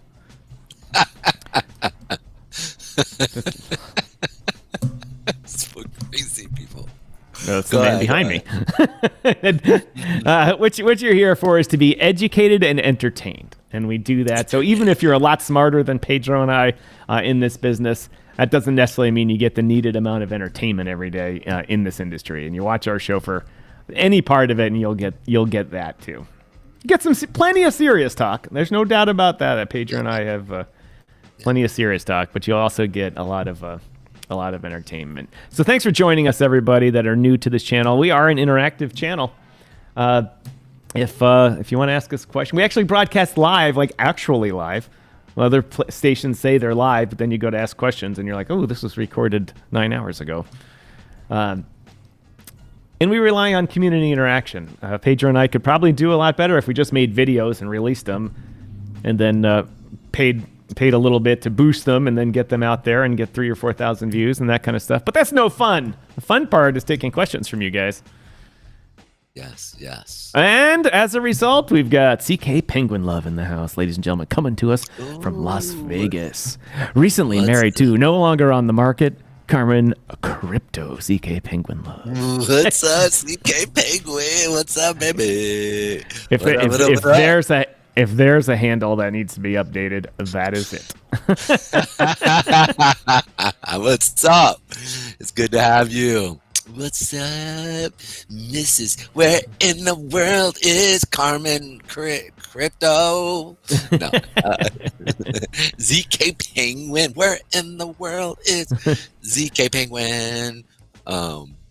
Awesome. Hey guys, here's a quick favor. Hit the like, share button. I see that our stuff is starting to pick up, so it's actually pretty cool. That extra share button over at the Rumble network helps us out a lot. So if Patty's still watching, if you could share us on a few. Miss Carmen, if you could go through and share us on a few yourself. I know you have a massive network, bigger than, Obama and Trump put together. Okay, that's how big her network is. It's like ba-bam, ba-bam, ba-bam. Like a, I'm not going to say that. Yep, I'm going to be quiet now. Yeah. All right, so one of the things I think is really awesome, jumping back here real quick, we're going to go into dumb things happening in the world in a minute. But I do want to talk about another dumb thing, and when it comes to the charting. All right, so I talked about a couple things here about worlds. You're like, what world are you talking about? I am talking about meta worlds. Okay. And I talked about us coming down here into these lower levels that I wanted to pick up. Now, I want to add this, that meta is actually going to be downplaying a lot of their coders. That's not the meta chart you have up. I know. This is sand. I understand that. And so they're going through, and they're going to be basically just laying off, I think they said 25% of the people working on their metaverse. And so that's actually a sign that, to me, I was wrong on my bet when it comes to metaverses. But I'm not going to not look at it, because again, there's huge, it's almost like rubber. When rubber first was invented, there wasn't a lot of stuff need for it. But I do believe there's going to be a need for the metaverse, especially as we start to see AI, quantum computing really pick up, and also having AI quantum algorithms really start to pick up. And as they get more and more powerful, I think we're going to see some major move with the quantum world, and as well as the meta world. But again, I want to throw this out, saying I was wrong on these plays right now. If it does sell off, right now we're seeing it at 13 cents. My next play for sand is around that 5 cent area here. If we come down to that area, if not even further, if we see start to break below 1 cent, 2 cent right here, I think we'll probably just see a capitulation of people basically wanting to buy because it's dirt cheap and they have a lot. So I want to add this here for everybody to sit there and go, all right, we get below that 5 cent and into that 3 cent area, be looking to purchase. But as of right now, I would say, at least for myself, I am kind of staying away from any metaverse until Meta starts to really step in and start to hire people again for their Meta department, or for their not Meta department, for their metaverse. Thank you. That was really our metaverse department, or for their Meta department, which will make metaverses again famous again or great again. So want to throw that out to you guys. I'm looking at Meta and Sand here. All righty, go ahead, my friend. Another dumb things in the world, dude. Maybe we should call it dumb things in the Friday. Dumb things happening in the world. That doesn't roll off the tongue well. There's definitely a saying in there somewhere. Yeah. About that. Anyway, welcome, Carmen Crypto. We'd love to see you back on the show here one day for some BSing. Pedro, the Sandbox up there, they're also down almost 8% here today. They're down a lot over the year. Same profile. All these other altcoins you've been talking about this week. And all I can say is last January, when I had a little bit of Christmas money left over, and I was like, I have some money to invest, and I was going to sprinkle it in amongst the altcoins, waiting for the altcoin boom. And I didn't. And I am glad I did not, because it would have gone all of it. Say the total amount was $100. We'll just round it down to that. That $100 would have been $15. Because all the different. Yeah. I would have invested it probably in 4 different altcoins, and they would have gone down 75-85%. But one of the ones I am looking at is honestly Uniswap. Even though we're seeing a big sell-off happening with Uniswap, I think this is one of the ones that it's so far ahead. They're always innovating. They're always pushing the envelope when it comes to DeFi. And so for me, even though we're having another major sell-off for Uniswap, I'm looking, if it can get down into that $3 mark, man, I'm buying up. I am, just simply because they're still a major leader in DeFi. People still use them quite a bit. So for me, I look at it going like, at that low price of like $3, $2, man, it makes sense to buy in at those levels. It just makes sense. You know which one I wish I could really buy into? I wish that that BlackRock, Goldman Sachs, and many of these other people who are starting to get into DeFi, I wish that they would make it. I wish they'd come out with a product that you could invest into, like a coin as well, right? Like I'm kind of waiting. I've been paying attention to see how that's going. So hopefully it really starts to find some Crypto Unicorn says, you wish you could still invest in Bitcoin in 2010? Yeah, I could go back in time, go back in quantum reality and pick up maybe like, a couple $1,000s of Bitcoin when it was at 1 cent. That's funny. Oh man, you just talk about a different life. Yeah, the thing is, I think I'd be stupider though. Really, I think I would, because that would. I don't think there's any doubt about that. How'd you end up with 10 wives? Oh, well, you can't believe this. Bitcoin. Yeah, I think I have a friend of mine. His sister is actually an actress, but he was telling me about Bitcoin. He was a coder, and he's like, "What are your thoughts?" And I go, "Dude, that's funny. That's fake money." He's like, "Yeah, man, but you can still sell it." He goes, "You can mine it too." And I was like, "Nah, I'm good." And I know he was mining it. I know he probably bought a ton, and he's probably doing very well for himself. Very, very well. Shout out to you, Joel. Pray all is well. Anyhow, what is next? Let's It's already 2:00, bro. It's Tis. crazy. I know. We got a good crowd with this, so I've got a few minutes left in me here. Right. Some of the other. Let's see. Do I have other? Oh, actually, this article I started to talk about yesterday when you weren't here, Pedro, but I wanted to bring it up today with you to get your. It's nothing controversial. It's a good thing, actually. This article here about the CFTC, it came out and just said, okay, any actual exchange that we license can now trade spot crypto, and leverage spot crypto too, meaning perpetuals. As you know, the CFTC regulates the futures markets, and as the CFT defines futures markets, it's like the Chicago Mercantile Exchange. And what Robinhood's doing and they have contracts, they have monthly contracts, and they follow amazingly good rules that allows it to be quite fair and with transparency and stuff like that. Been a good thing. You've noticed nobody in the States has offered perpetuals, essentially futures on Bitcoin, but not futures contracts or anything like that.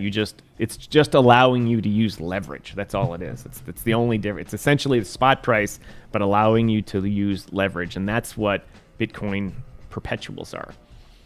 Because there's no end time period. Like this contract is only good this month, and if you don't sell it, someone's got to send you Bitcoin and take delivery of it. So the CFTC now says, any exchange that's licensed in the U.S. Can now trade essentially perpetual. So it's going to be interesting to see how Coinbase and Crypto.com and those guys respond to this. And that's a lot of competition now all of a sudden. Wherever, obviously the CME's got the industrial might behind it, and and all companies that want to invest in that stuff have the account set up, have the internal controls, have the external controls with the Chicago Mercantile Exchange set up so that all is good. But now with Crypto.com and Coinbase saying, okay, that we want to be a licensed exchange, Coinbase could come in and buy a small exchange in the U.S. There's lots of little small exchanges, the Dallas Exchange, this thing. I mean, the New York Stock Exchange parent, International ICE, whatever that stands for. I can't remember what it's called all of a sudden. They haven't bought everybody yet. And the Chicago Mercantile Exchange hasn't bought everyone yet. And you can start a new one. So big deal. But I wanted your thought. What, now that I'm sure there's some time period on it that before they can do it. But Bitnomial, licensed exchange in the U.S., is going to start trading it. Trading perpetuals in the U.S. completely illegally. Paige is like, Can you do me a favor? Consolidate that into 10 sentences. If I have a small exchange trading orange juice, that's all I trade, just orange juice. Mm-hmm. It's the Nassau County, Florida Orange Juice Exchange. I now can also offer Bitcoin perpetuals in competition with the CME's massive contracts, that type of stuff, without any new legislation, without any new regulations. As long as you are a CFT licensed exchange, CFTC, you can now offer crypto perpetual trading.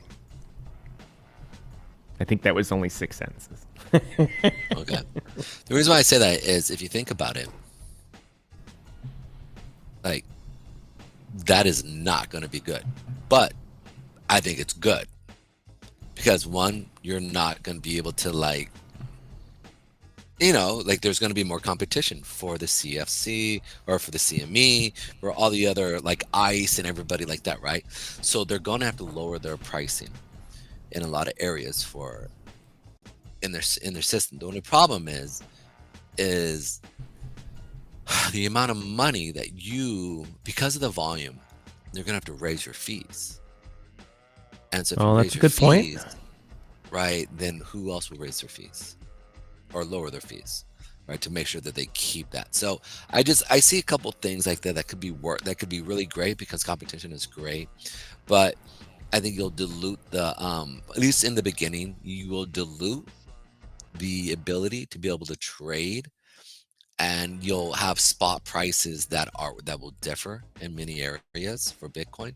There'll be a lot of Yep. arbitrage. Obviously, there's going to be major arbitrage opportunity that people are going to set up bots and trade between, and we'll see over the next 5 to 10 years. They're very small, like probably within like 20 points, 15 points different move, just like what. But ultimately, I think it's a bad thing in the beginning, but a good thing overall in the future. So it's not bad or good. It's just that there's always inconsistencies, and I think some of those are going to be hacked, obviously, right? Because there's going to be a lot of money that's going to come through. It's just setting up, just like right now, right? They're talking about putting the housing market, they're doing it right now in other countries, the housing market, and instead of going through a lawyer or things like that, you just set up the contract on the blockchain. You go in and you purchase, and it's literally that simple, right? But on the back end, though, there's a lot of things that are being missed. And nobody wants to carry around the deed to their house on their crypto wallet. Right. Exactly. Oops, got hacked. Shit. Yeah, absolutely. Yeah, exactly. Like, that's the thing. So there's a lot of things that aren't necessarily, that aren't really being thought about fully. But I think it will be worked out over the next 10 years. By the time we're 50 plus and you're 60 plus, purchase a house. Right. The interesting exchange thing here is what I didn't know is that Bitnomial is based in Chicago. I didn't know that. I thought I knew the whole Chicago scene, but clearly I don't. And they're what the CFTC calls a designated contract market, meaning that they can get right into the space really quickly. They're not actively working as a futures exchange, but they can get into it because they've gone through the process with the CFTC to be ready for it, including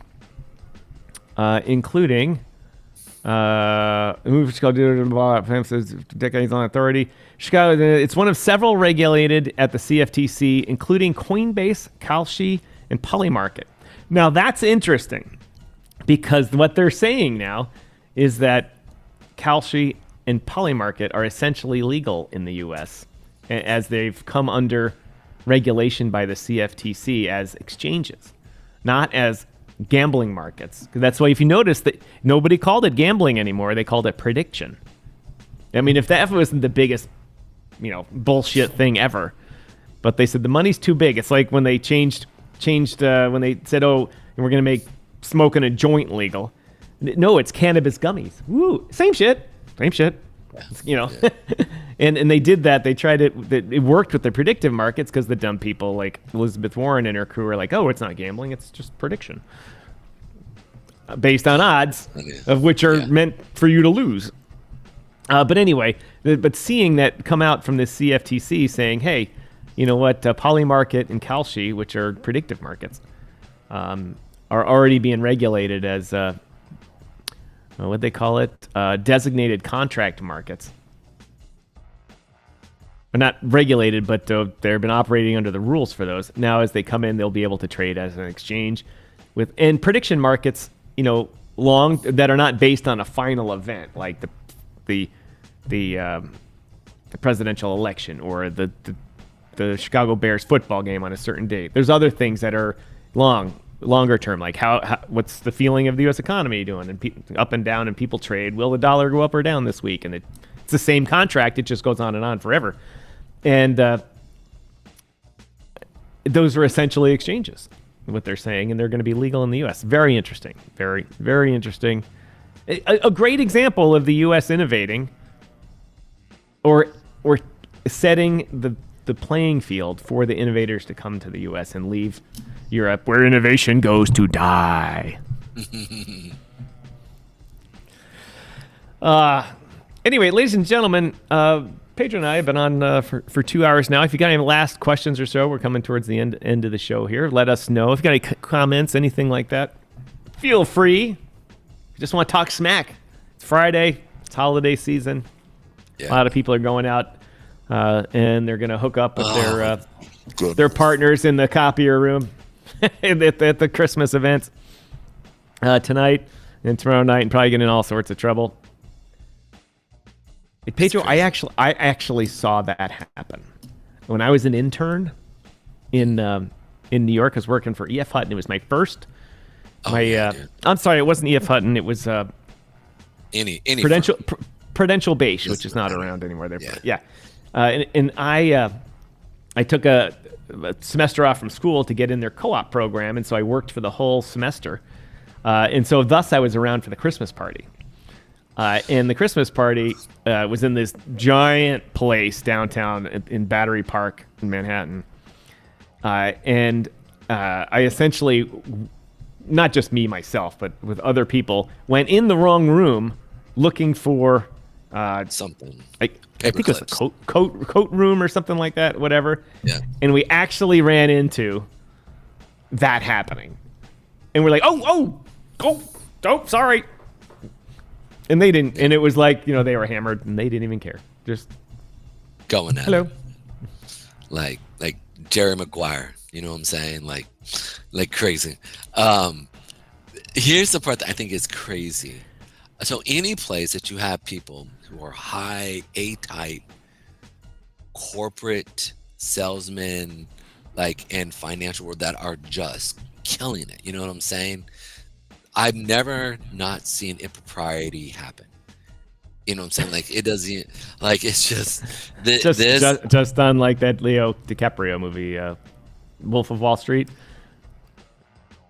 Well, yeah. It's so typical when if you throw money at people that haven't had it before and that don't have, a way that they operate their life in, all of a sudden they've got fuck you money, and that happens. And that's what happens.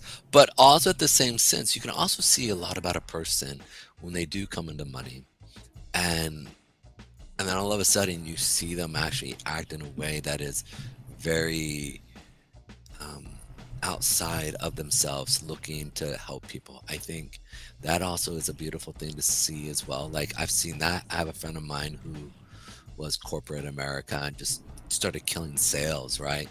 And he just doubled down on his wife, and he really focused on his wife and focused on his children, bought his house, bought a dream house, right? And now the guy's still making $300,000+ a year, and he's, he paid off his house, and now, he's taking care of his children, making sure that they're alive, and he's buying property. And I sit there and I'm just like, kid's not even 30, or maybe he might be 30 or 31 now, right? And he's been working for this company now for about 7 years, 7 years, or excuse me, working in the industry for 6 or 7 years, and it's easily made over a couple $1 million now, with bonuses and everything that he does. Yeah, oh yeah, absolutely. But again, it's based off his character, right?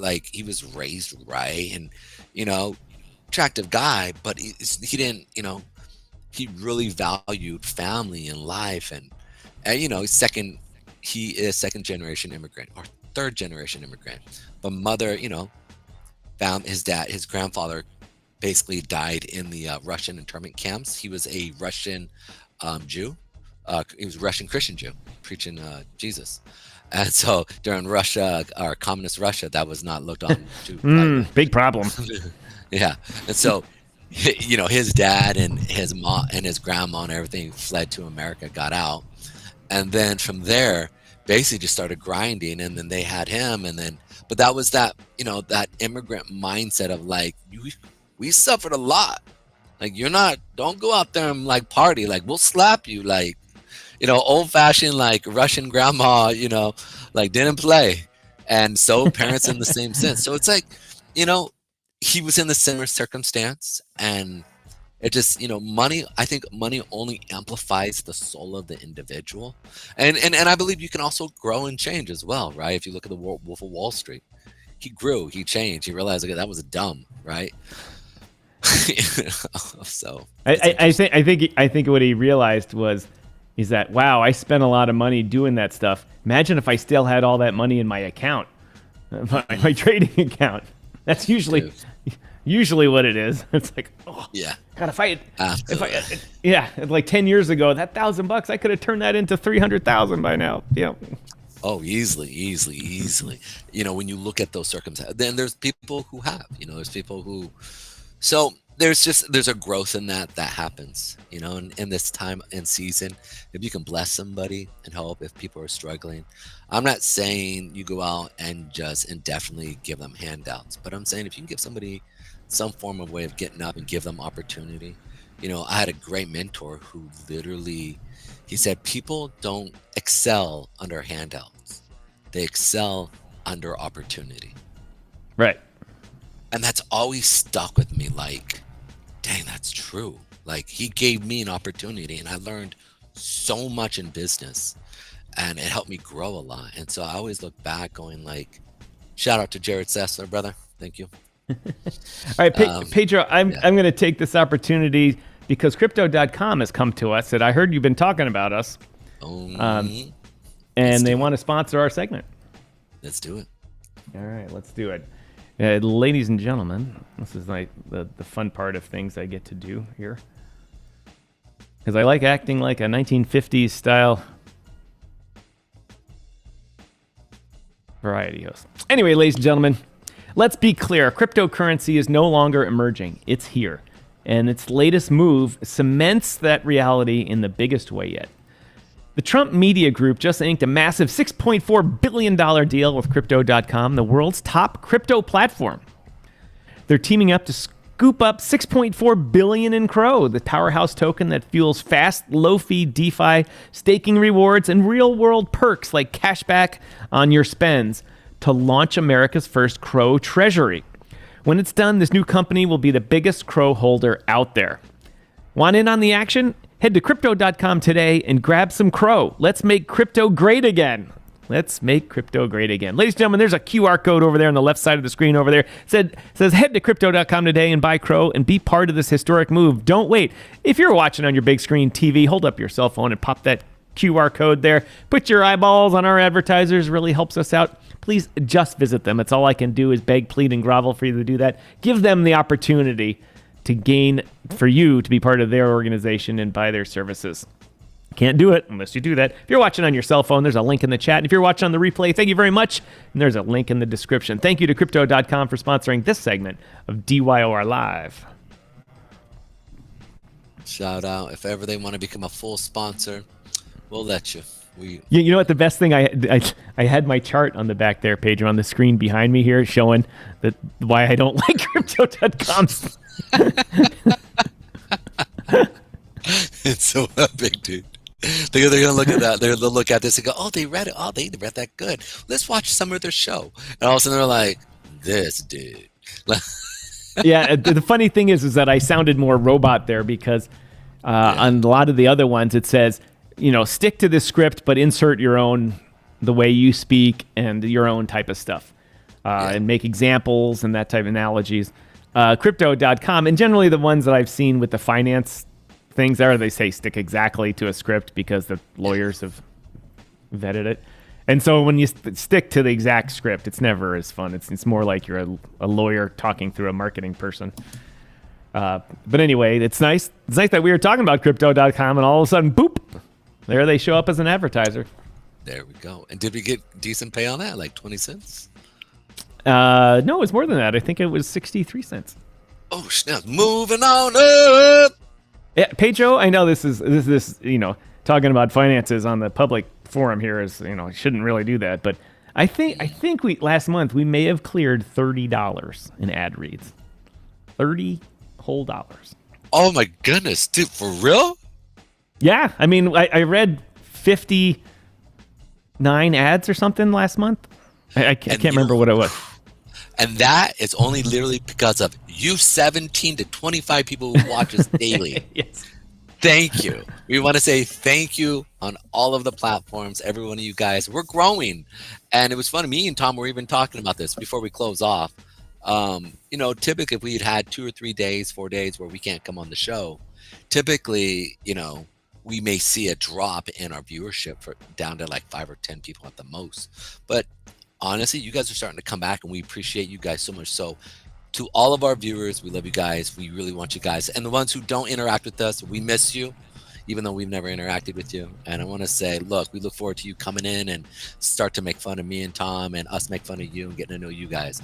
And shout out to all our people from Fire Chicken, Chuck, to Crypto Mike, Patty, and all of my other knucklehead friends who are sitting there watching us, but are not in here commenting with us. I look forward to you jumping in the mix sooner or later. So appreciate it, man. It's been a fun year.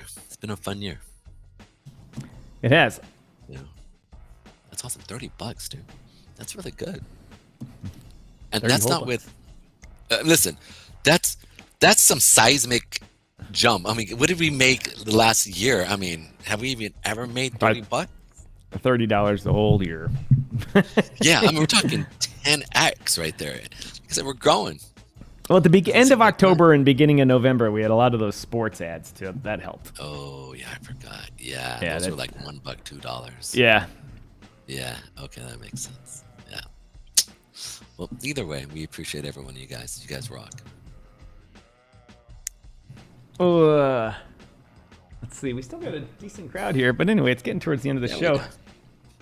Well, if you want to keep on, I gotta head out of here, so I gotta jump on the queue and stuff. But I'm gonna end this as I started. Let's have a little fun with the outgo here.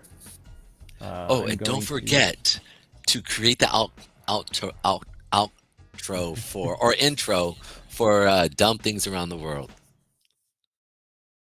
Dumb things around the world. Let's bring it out, ladies and gentlemen. We're gonna have a little fun on the way out here. There we go. Coming out of my cage and I've been doing just fine. Gotta be down because I want it all. It started out with a kiss, how did it end up like this? It was only a kiss, Now I'm falling asleep and she's calling a cab while he's having a smoke and she's taking a drag. Now they're going to bed and my stomach is sick and it's all in my head, but she's touching his Crypto Mike, yes, I'm gonna do a raid here in just a minute, but enjoy us as we go out with the killers.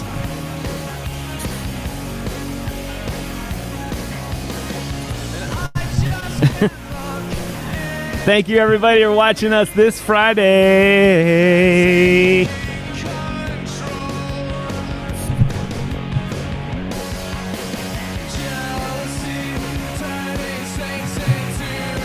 I gotta find someone that is actually live here. That can happen before the end of the year. Well, we'll see. We're working with Congress and we're providing what we call technical assistance to them regarding. What do you mean raid? Oh, it's a new feature. I'll tell you about in just a minute.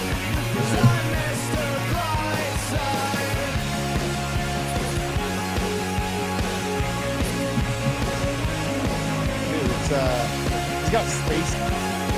All right, I got the group I'm going to raid here. We're going to raid Discover Crypto. $800 million valuation. So coming out of the gates with nearly $1 trillion valuation on SpaceX. Got to get the right thing. Ladies and gentlemen, The most valuable private company. why is this not working? There it is. People are already complaining that Elon Musk has this $1 trillion game plan. You're really going to need it when he's worth $5 trillion. And a lot of our Ladies and gentlemen, thanks so much for this great week. Patreon had a great time. We're rocking it here with the killers going out on this Friday here. Hope you have a great week. Patreon and I will see you next week, most likely on maybe Tuesday, maybe Monday. I'm not sure the schedule next week, so I'm on my way back to Kanukistan for the holidays. Ladies and gentlemen, enjoy the show Discover Crypto. Please, when you get in their little room there, say DYOR Media sent you. It really helps us out, and I didn't hit the right button there I was supposed to. Hit it. Just What am I just supposed watch to your do? feed, Pedro. Just watch your feed. Ladies and gentlemen, have a great day. On behalf of Pedro Garcia, my name is Tom, otherwise known as Striking, here in the digital media world. Have a great day.